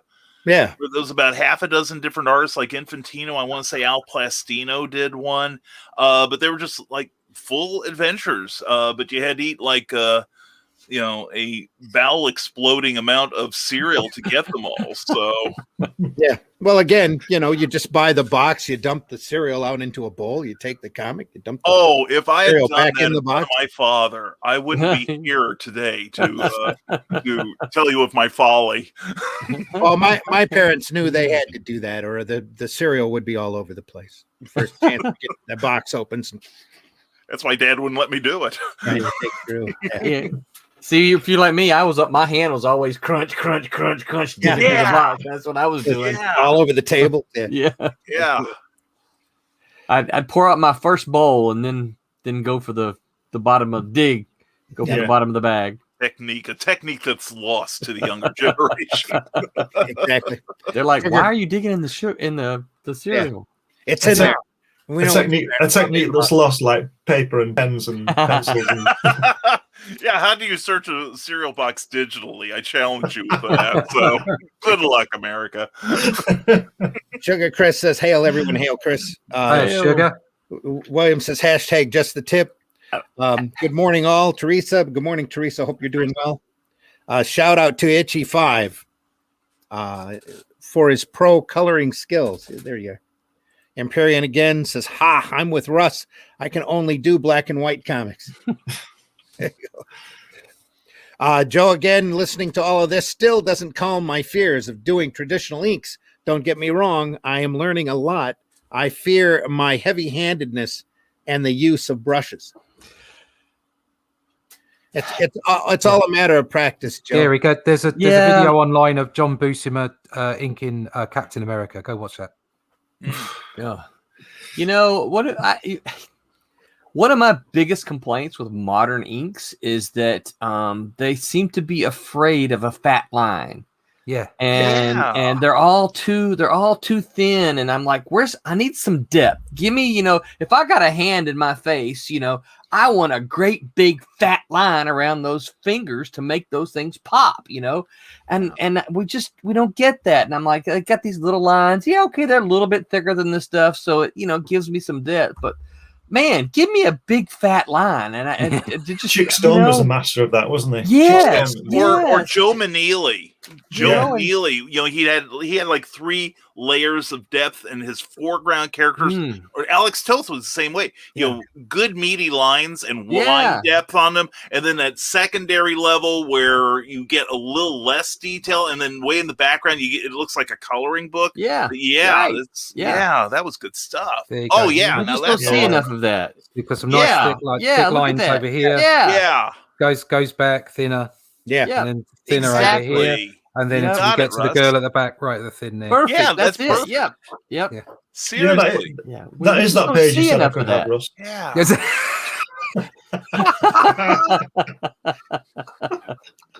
was going to say Alex Toth was the. I'll draw you one, Glenn. Yeah. Alex Toth was the Mr. A of comics. There is black, there is white, there is no gray. That's right. And a great letterer too. But when you're talking about line work in comics, if you look at Mobius's stuff, that really sort of European style with the thinnest line ever, and it's all to do with his colouring, and it's absolute. And obviously he can draw; he's a good draftsman, but his colouring is crazy. I'm not sure he wasn't on something, because if you look at the designs on that stuff, it's just. I mean, he's either on something or he's been to another planet and seen it and drawn it live. He is French, right? Yeah. Yeah. French. Yeah, so get those creators like Kirby's at the same level where you just marvel at the creativity. And I don't think it's really a matter of drugs as much as how the brain gets wired over time. Because Kirby did everything. So did Mobius. Those guys were so at ease with their own. Those guys were so at ease with their own style. That it didn't matter, because obviously I like that thick line at the front and what have you, and the way that works. And obviously Mobius is completely adjacent to that. It's got nothing like that. It doesn't work in that way. But they were so at home. They were so in tune with their own style that they could create depth in whatever way they decided to do it. And the problem is exactly like we were saying right at the start of the show. It's great to copy. It's great to trace. It's great to get those things, but you have to know the why. Right. You have to understand. And the why is that whole thing about line weight or understanding your own style to make those distances count. Yeah. Well, a couple of weeks ago, we were discussing spotting blacks. You mentioned spotting blacks, Russ. And the perfect example of that for anybody to learn, I think, is to look at Frank Bellamy's Garth. Produced in black and white for the Daily Mirror. If you ever need to know, you do need to know. If you need to learn, if you want to learn and see and work it out, get those Garths, and they're perfect. And also Wally Wood. He was excellent at spotting blacks. Wally Wood's work is amazing. But for Frank Bellamy, Zep Brandy knows what I think about Frank Bellamy, and the way he spots the blacks, and it's totally different situation than drawing full color like he was when he was doing Thunderbirds and things like that. Full color, absolutely fantastic artwork. And then he switched totally to black and white and Garth only about 5 years later, and he really knows what he's doing, that guy. He's really superb. Somebody else whose artwork I get deeper and deeper appreciation for as time goes by is Carlos Esquerra. Yes. Especially his Strontium dog work just amazes the heck out of me. Cartoony and textured and just absolutely beautiful.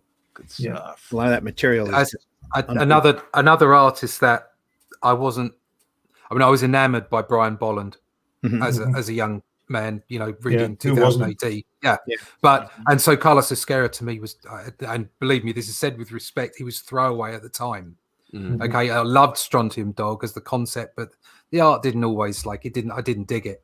And it's only in I had my Kirby moment. Now it's like Carlos Esquerra is just he's godlike. The stuff that he did, the way that he did it, just the beauty of what he does or what he did.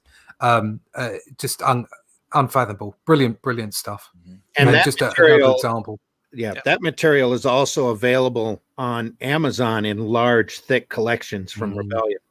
So even here in the States, I've got the first 3 Strontium dogs that just phenomenal work. Great work. Beautiful. Yeah.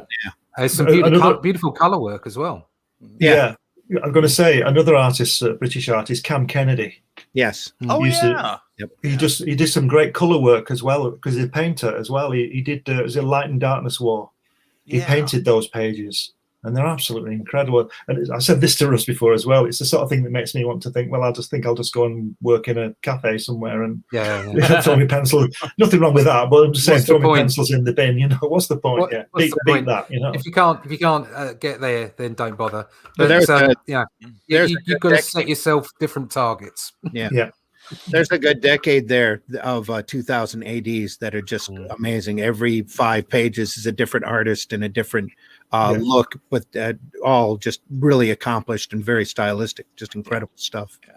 Yeah, it's the quality. It's the fact that they put together a book like that, and every story was standout, right the way down to the Thugs, Future Shocks, or whatever they were. I love those. Brilliant, brilliant stuff. With guest artists on those, and occasionally I think Bolland might have done a few of those, and I know Esquerra must have done some. I think Brett Ewins and all, they all got in and they all did I think everybody did. Those. Yeah, they brilliant. passed scripts around for fill-in. Yeah, you were never quite sure what you were going to get from a Future Shock. Brilliant stuff. Just a shout out there to JD, because he was talking about doing using the Stanley method. I've all the comics that I've done for Jay, they were all using that method. He really gave me a free rein to get on with stuff, and I got nothing but praise for all the books that he produces. They're great stuff, good fun books. And that's the Unstoppable, right? Unstoppable comics, and I got.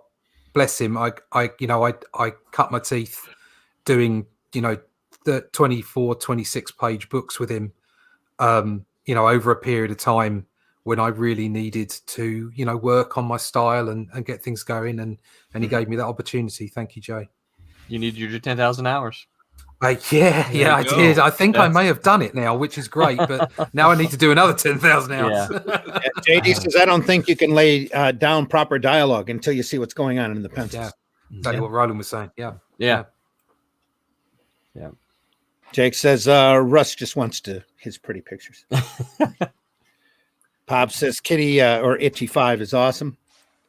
It caught on. Someone else saying it. Awesome. Hashtag only Russ can save us. And Sugar says, hey, Pops. Pops says, hey, Sugar. I miss the 80s. Marv says, a lot of us do. Yeah. I miss 1995. That's it. What was 1995? Oh, it was just a wonderful moment. Britpop was in the air. People were loving each other. It was great. I think 1989 was a bit like that as well, because that was when the whole sort of culture of going out to the rave culture and what have you. That was when that was big.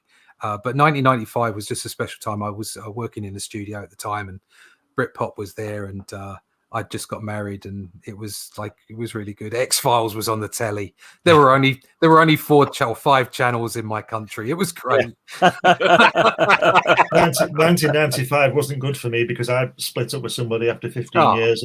I'm sorry. And raising a stepdaughter. So. Oh well, I'll pull back from that. I'm sorry. I was having a great time. I'm glad somebody was. I'm glad somebody was. My life was great. I'm sorry yours sucked. Yeah. I guess happiness is zero sum. I didn't realize that till now. I picked out some of those. That was when I first approached Marvel, I think in 94 or 95.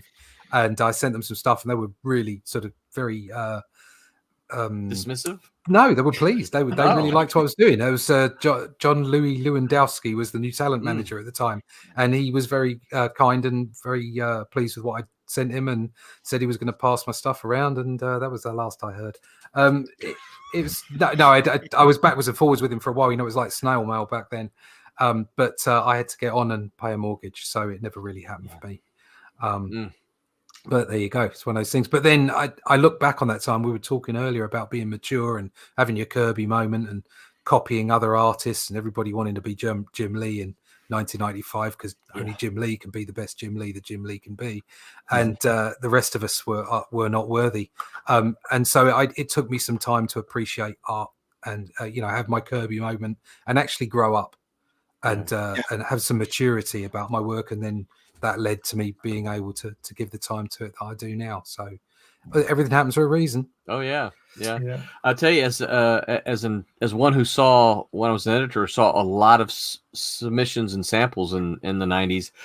There were so many artists at the time who wanted to be the next Todd, the next Rob, the next Silvestri. We saw so much art coming through there. Rob had his whole. Here's a great story. He says Rob listens to this. Rob had his whole studio down there, right? I mean, he was getting all these guys who drew like Rob. Mm-hmm. Well, and I can't remember what year this was. This was probably 94, maybe 95. We got a call from an artist, right? No, I mean, that was just an artist, right? An artist. Yeah. And they said, and here's the deal. They said, hi, I'm an artist and I work with Extreme Studios and I want a regular book. We're like, reasonable. Okay. It's like, well, who are you? Well, I don't want to tell you my name because then you'll know who I am. And I can't leave Extreme because Rob is here. And, we're like, well, look, we can't hire you like that. That's not the way it works. So 3 artists from Extreme Studio drove. I think Extreme at the time was in San Diego, I think, but they drove from wherever they were. And Malibu Comics was in Calabasas at the time, so they drove, which was a little bit north of LA. So from wherever they were, 3 of them got in a car, drove up to our offices. We had this clandestine meeting with these 3 artists, right? It's like, but we wanted to draw, but we're not getting to draw enough because Rob's really busy and for whatever, I don't remember. But they wanted to kind of break out and do their own thing, and we're like, but you're coming here and you're like, yeah, we want a guarantee of a regular book, and then we'll leave Extreme Studios, and we're like, yeah, that's not the way it works, and we're sorry. Was one of them Rob? Was one of them Rob Roland? One of them was Rob. One of them was Rob trying to get out. It's funny. I ended up hiring one of them to do a miniseries for me. Well, yeah, it worked for him. Yep, it worked for him. Yeah, and I can't even. The thing about it is, I don't remember the other 2 guys' names. I just. You're still working for Rob. Might have been better that way. In his basement. Yeah. Shackled to their hard desks. Was it Jerry Ordway and Mike Zeck? No, I actually did get to work with Mike Zeck, but wow. Wrote a story, co-wrote a story that he illustrated. So a miniseries. Wow. Yeah, one of my highlights there. Mike Zeck. John Celestri again says Dick Ayers inking thick and thin. Yeah. Yep. Marvy says I'm 46 and every time I'm about to get a comic, I'm 10 years old again. Man, I know. Mm-hmm. Yep. Never gets old. Never does it? We, the farther along I go, the more stuff I want to collect. Yeah. Mm-hmm. Yeah. Pop says I miss 98. Well, that's probably the drugs you were doing at the time. 98 was terrible for comics in general. Good grief. Yeah. That's where, I don't miss the late 90s so much because, man, that was tough. It's when everything constricted. Yeah. Yeah. So many places went out of business and all the distributors went under. And no, it wasn't. What was that? That would have been. Yeah, that was early 90s, wasn't it? Mid 90s. Yeah, I think because Marvel bought up all the different companies around 94, 95, and then it wasn't until about 96 and 97 that they began to just trim all the fat. When did they go bankruptcy? When did they go for Chapter 11? That was mid 90s, wasn't it? That's when they sold the Spider-Man franchise. I think that was 96. Yeah. Yeah, I think I was at that point. I kind of went, "Oh, sod it." The wonderful Yeah. Perlman years. Yes. Yeah. Yeah. Oh well, never mind. Yeah. Bob says I was winning everything. Couldn't miss. It was a great year for me. Okay. Good It for was a you. Greta year. Yeah. Bob's great. Greta. Great. How dare you? I How don't even- dare you? Greta Thunberg, yeah. It was a great Greta year. It was a How great year. dare you? I spent my Saturdays with Zrock. It was the best. Not sure what Zrock. Oh, I Z-Rock. think it's probably. Z-Rock. When was that? 96, 97? Yeah. But boy, there was a about the lot time of- I had to give up my retail business Yeah. in comics. So I never knew when to get on a trend, but I always knew when to get out, and so that my spider sense saved me. I still owned a home at the end of it. And as a retailer, you had to have that too. Oh, yeah. You still do, really. 3 months in Yeah. advance. Yeah. Boy, there was a lot of money in comics in the early 90s, though. There's still a lot of money in comics. It's just got to, the retailers just got to have to figure out how to capitalize in on it. Well, from my perspective, they've got to figure out how to stop relying on the Marvel DC team, Well, they've been. I got a bell for that. Yay. They've been trained like Pavlov for 30 years from Diamond over who's Yeah. exclusive and who's not and who you Right. need to pay attention to. Yeah. And the problem is, I think, is that no one's buying Marvel and DC anymore. And the retailers have to pick up on that and have to figure that out. Okay, they don't want Marvel and DC. We can go into all the reasons that's possible and probable, and we could probably talk 4 hours on that or longer. But they're just not buying them, and the retailers have to figure out how to look around for alternative content. And I know that's not easy. I mean, I'm not suggesting that it's a really easy thing to do, but that's something that for their business model, they're gonna have to figure out. It's like, okay, who am I ordering if I'm not gonna order the 10 X-Men titles? What am I ordering? Well, and sadly, they've also kind of leaned away from comics in order to get that that profit margin, because you see the trends going on with Magic and with Funkos and all of this, instead of working on producing and promoting product in order to get people not just to come in and buy your toys and tchotchkes, but to come in on a regular basis and keep reading, to look at comics as a viable form of entertainment. But that's a three-way split as far as blame is concerned, isn't it? From a retail perspective, they've just got to survive. Yeah. From Diamond's perspective, they've been restrictive. They've used restrictive practices, and then from Marvel and DC and the bigger people, they're pumping out stuff that isn't necessarily sellable. Not in the way that it used to be. They're not necessarily hitting the same. That they want to increase the market, but they don't want to keep the market they used to have, and all kinds of other, like you say, it's all kinds of reasons why things aren't quite melding, and it's created this perfect storm. But nobody's I don't even think they're interested in keeping the market anymore. No, I agree with you. I don't think either. they are, and I think there's a whole room for us to step into. Well, as that's exactly what excites me, Russ. Is that because I have been teaching for 10 years now, this particular class, and so I get to talk about comic books all the time, which is what excites me about the class. And one of the things that I see from my students now I teach kind of two sets of students. I get the traditional 18, 19, 20-year-old coming into the class, as well as some of the online students who are we call them non-traditional, which just means they're not 18, 19, 20, right? And here's the thing that I noticed. Now I'm not going to guess the ages of you guys, but I feel we're probably in similar generations. So when I was getting into comics, the thing that I remember most is when I would tell somebody about it, they were like, and I'm like, I did this book called Cat and Mouse, and it's black and white for an independent company. They're like, oh, so it's not for Marvel or DC, and it's not in color. And that's the comment that I would get almost all the time. They had zero interest, or maybe not zero. That's probably unfair, but there's very little interest if it wasn't done by Marvel and DC, and if it wasn't in color. Okay, I got that even for my friends, right?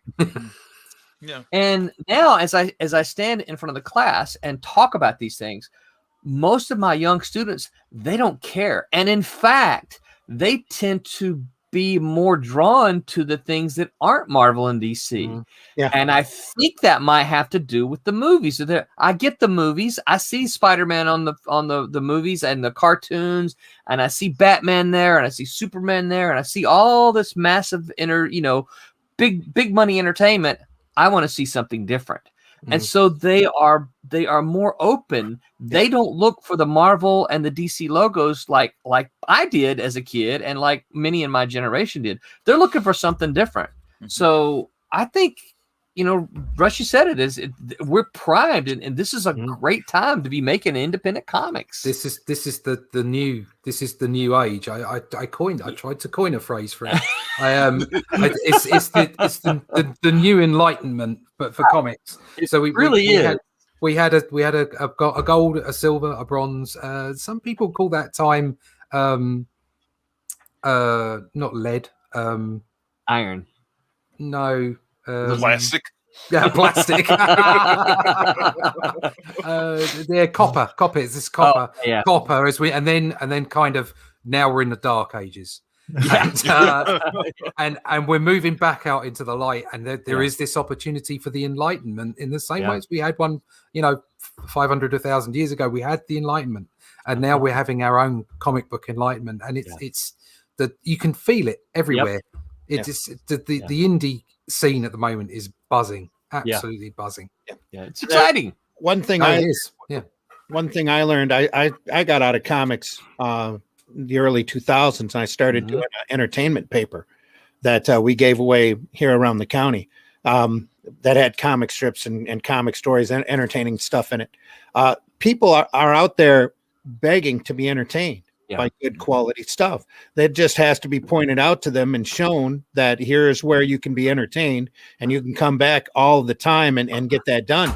And I think that over a very short period, the 10 years or 11 years that Marvel's been doing movies, Marvel Comics as a publisher has been steering people away from their product. Right. Because they watch the movie, they come to a retail shop, there's a whole different Iron Man, there's a whole different Thor. Everything is different, and that's not what they're looking for. They're looking to be entertained because they got entertained from that movie. They want to go back to the source and be entertained by the comic. And even now, they've stopped doing a lot of reprint work or have made it too exorbitant for anybody just walking in to buy. That it just amazes me that it's like they don't want people to read comics. And all the new stuff seems to be laced with some sort of agenda that no one is really interested in other than them, Yeah, definitely. And that's the frustrating part is I see so much stuff and I'm like, I don't care about that. Stop that. That's not what I want to read Spider-Man, or that's not why I want to read, whatever. And on the other hand, it's just like what Russ said. Now is the time to be doing independent alternative work and to be going out and trying to find as many different avenues as possible, including especially the retailers, the ones that listen and get your product into those places and into those hands. And we've shown, or we're figuring out as artists, as producers and publishers of work, we really don't need that many people in order to make a living. Right. When you're crowdfunding, you really don't.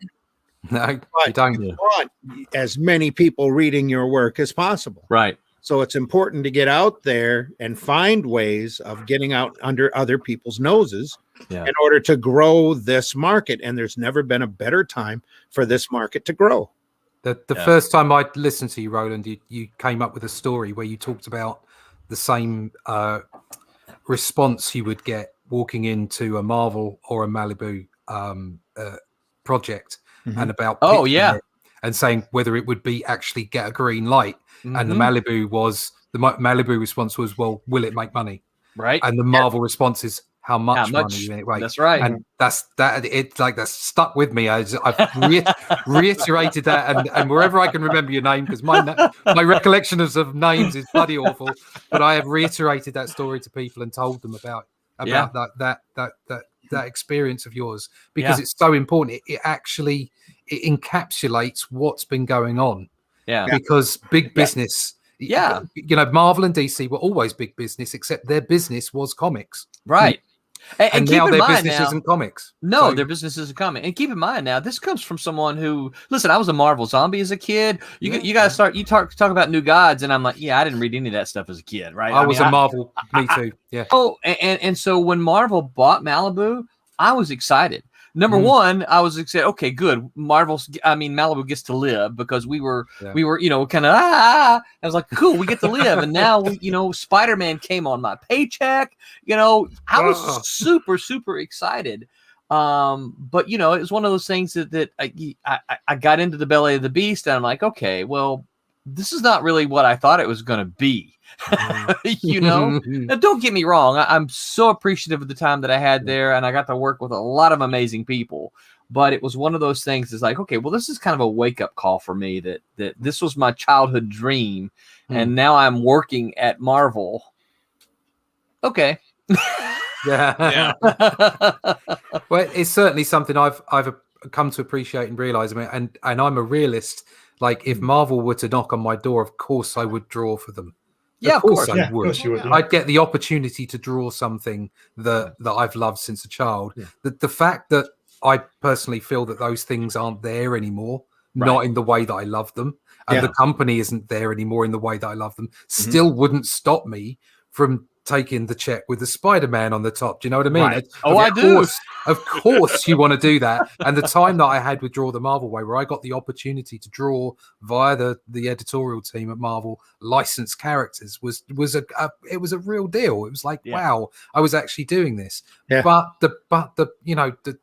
just because of that realism, you still have to, everyone has to appreciate that things are moving really, really quickly. The tectonic plates of comic book publishing are rushing under our feet. Yes. And something has to change in order for us all to keep the medium that we love, not it's never going to go away, but to make it still that viable thing in the view of the normies. Right. For people to realize comics are still a thing. Comics are still out there. I think the first thing we need to do is knock out that word normies. Because we want readers out there that are just as crazy as all the rest. We want to make everybody as crazy as we are to love this. Well, I'll be honest. I mean, coming in from the outside, I like I say, I had a proper job for 20 years. I ran my own business. I did, all kinds of stuff. That's just a joke. I understand. Yeah, everybody is in business properly, but I wasn't on the inside of that industry. Right. I wasn't on the inside of that business. So when I came to it in 2010, I was like, right, okay, I've got a CV. I know exactly what I'm doing. I've been in publishing for 20 years. I know what. Come on, then, give me a job. And it's like, no, who the hell are you? And then it was a case of, right, okay, could you draw this book for me? Why do you need me to draw this for you? Because my last artist flaked out on me. Oh, and the guy before flaked out on me as well. Oh, and the guy before flaked out on me. It's like, well, where did all this flakiness come from? I'd been in an industry where people didn't flake. You got paid to do a job, and that was the end of it. You did it. So I kind of had a very quick learning curve about the way that the comic book industry was just that little bit different to the rest of publishing and design and production. And so when I talk about normies, I would consider myself a normie. I came in from the outside and went, what the hell? I think what it is it's about outreach. So it's not just people who would go to a comic book shop. I love comic book shops, but I bought my first comic book in the equivalent of a 7-Eleven in America. And that's where you want books to be. You want them to be on a spinner rack. Exactly, Randy. In a shop where people go to buy all kinds of things. Yes. Yeah. And that's when. That's not going to happen, though, is it? No. Those days have gone. You never know. You never know. Well, I make a comeback. I have a good friend that talks about the distribution problem now, and the big problem, and without a solution, but it's just the problem. Is like the problem with comic shops is that, and comics now, is that in order to buy a comic book, you have to get in your car and intentionally go to a comic shop with the intention of buying a comic. Where what you're talking about, Russ, is that, hey, I was at 7-Eleven because I needed to put gas in my car. Oh, look, there's comics. Spider-Man. Oh, let me buy this. We don't have that anymore. And it's an intentional thing, and nobody's doing it anymore. I think you've also got to realize, got to get the youngsters that get the phone off the side of the head. Yeah. Their entertainment expectations are a lot different. Yeah, right. But Well, they the thing are, is also but that a lot of people don't realize that comics are still being produced. When I did a comic 3 years ago, my artist and I met at a truck stop that was mutual. Oh, I got a bill. How cool! It was mutually inconvenient for both of us, and we're sitting there having lunch and signing the copies for our Kickstarter. And the waitress and one of the truckers comes by and go, "They still make those?" Yeah. And I'm like, "No, it's just us. We're the only two. Right, yeah. So if you want these, you have to buy them from us." So, And it never costs you a lose million that quid, opportunity. But you know, all the more reason to appreciate chick publications. yeah. But you know, the two, I think there was such a big audience for, we talk about the Marvel and DC stuff, and again, we could talk about all the whys and wherefores. Marvel and DC clearly not making comics for that audience anymore. Mhm. And so I think that's where a lot of the independents come in, is that we get to make comics that we like, we enjoy, that aren't driven by, some agenda that wraps people one way or the other. They're just fun stuff. And so I think it's just this wide open field for us to go play in, because the people who love the Marvel and DC comics, they still like comics. I don't care what you say, right? They still like a lot of them are still going to their comic shop every single week, flipping through all the Marvel and DC comics, buying fewer and fewer of them, but they're still buying them because it's like a drug. They got to get their comics. They love them, right? And we love them. And that's why we're still here on a doggone Sunday morning at 9 a.m., right? The reason that's why I always tell folks that if the stuff on the new rack isn't making it for you, to go through and dig through the old boxes that your retailer has, take a couple hours out, dust those boxes off for your retailer, and take a look. A lot of those boxes haven't been priced in 10, 12 years too. So you're going to awesome readable the reason the demographic of comic buyers has got older and older is because younger people haven't seen them in front of them in the aisles at a supermarket. It's about, if you don't know the products there, you ain't going to buy it. And there's always going to be a percentage of people who love them, and there's always going to be a percentage. My son is not interested in comics whatsoever. Okay, never has been. Even as a small child, he wasn't. But you're going to have people that like and don't like different things. But the only way to know is if you actually show them. Yes. And if they're not on a rack or a spinner rack or whatever, while they're out there at the eye level of a child, then they're not going to buy them. Yeah, and that's what's been the problem with the direct market. And you'll see in waves that comics have gotten so close to being mainstream acceptable. And with the movies, you're starting to see that again. If only the product matched in the retail shops what was on those movies. But back in when Stan Lee was raging with the pop art era, things were becoming more mainstream. When the undergrounds were rolling and the hippies were walking into the head shops and buying underground comics, the medium was getting more and more recognition. Comics need to be everywhere.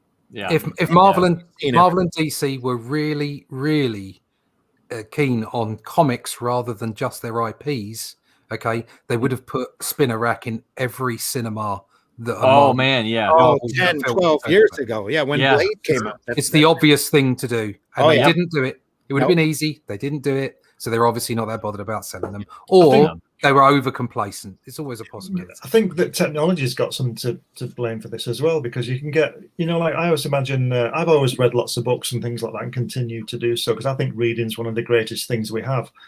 And now with a simple device like a mobile phone or a cell phone, you can read just about anything right now.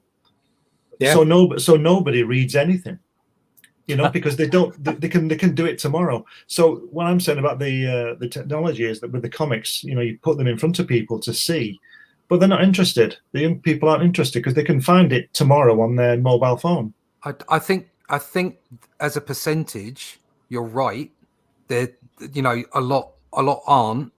And obviously, you're never going to sell millions and millions like you did in the late 70s. No. But there is still a business to be had, which harks back to what I was saying about what Roland was saying, is rather than will it make money, how much money will it make? So we can make comics, and we know that there is a potential market out there that will keep you in employment, that will keep you creating a product that people will buy. You don't have to be a millionaire.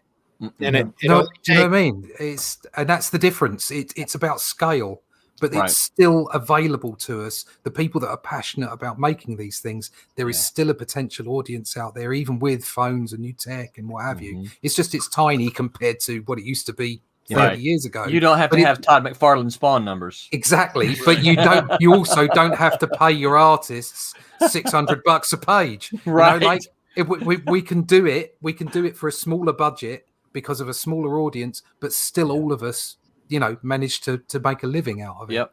Yeah. But it only takes one snowball, one loud voice to start that avalanche. Then things could change in a matter of months. Yeah. So we never know. We have rounded out 2 hours on this, Russ. So we need to know how people can find you.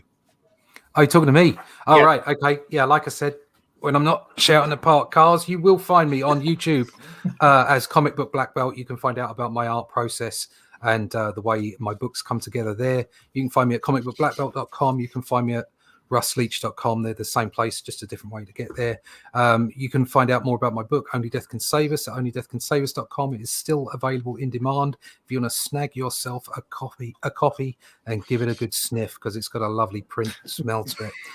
You might even see some other parts of the universe when you dig in. And you can come find me on social media. I'm all over the place. Just come find me. I'll say hello. Roland, let folks know how they can find you. Absolutely. The fastest way is www.silverlinecomics.com.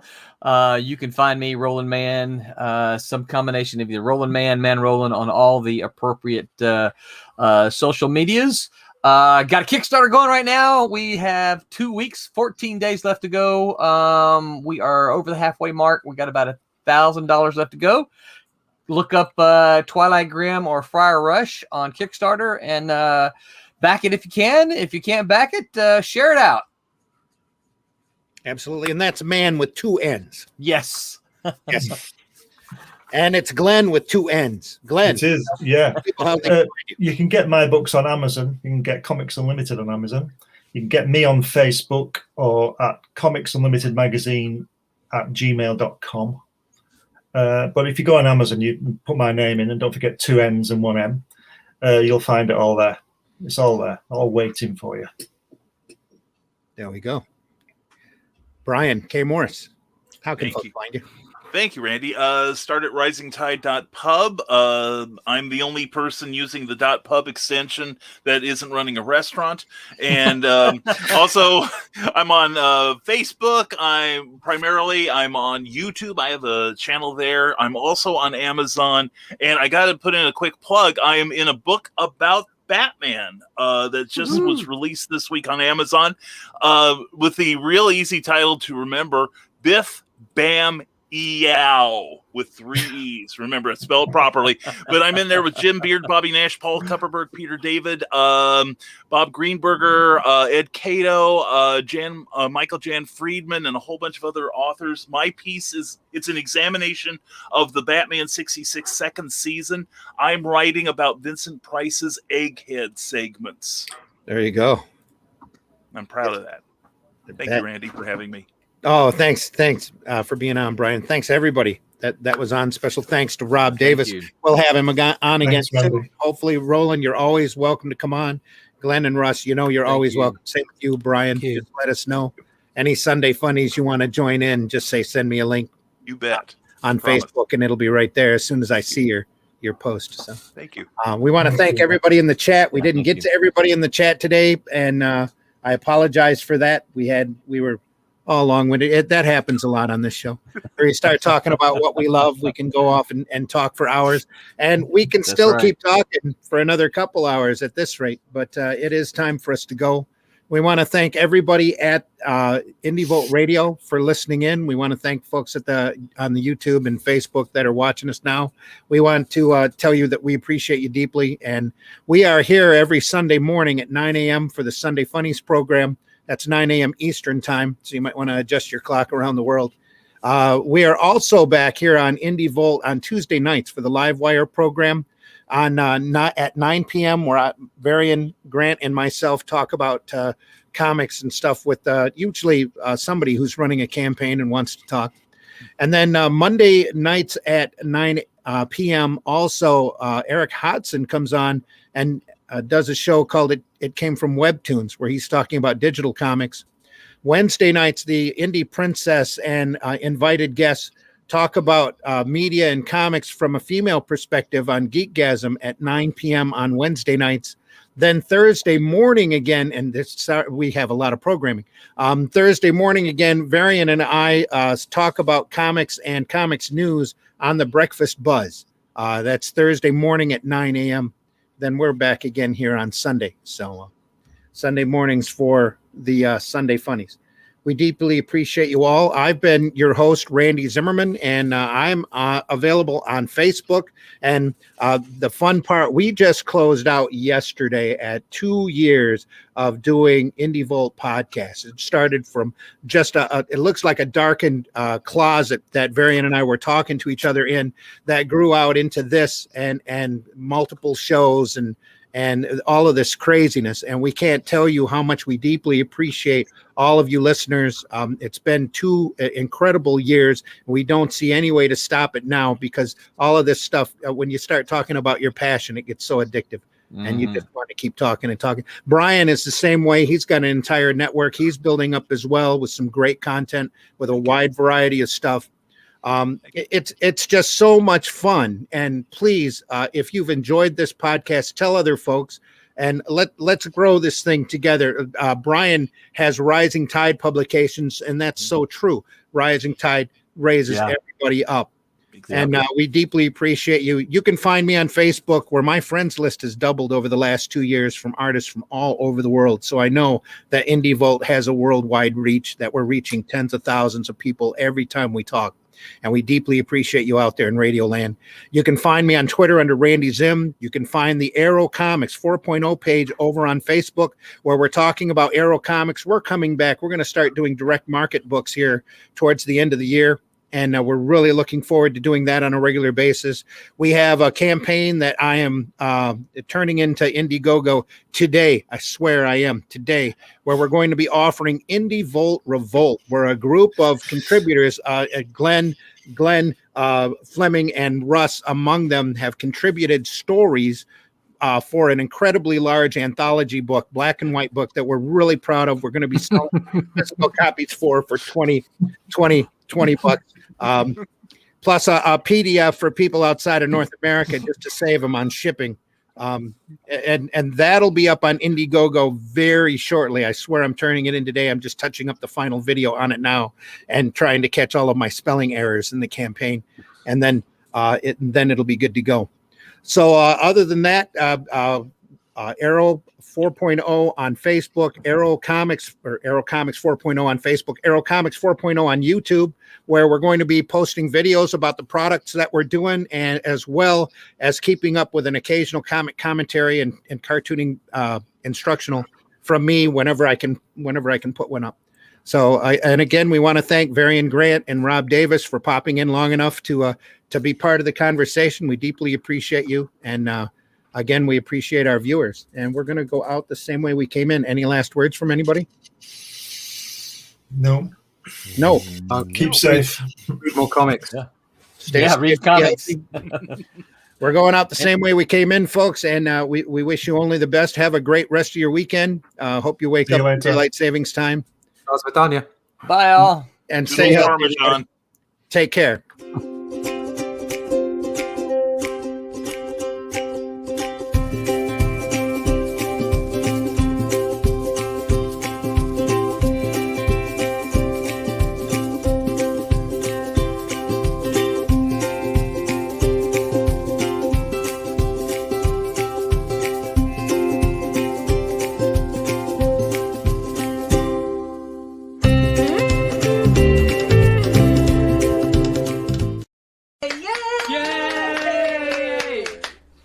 about what you've accomplished.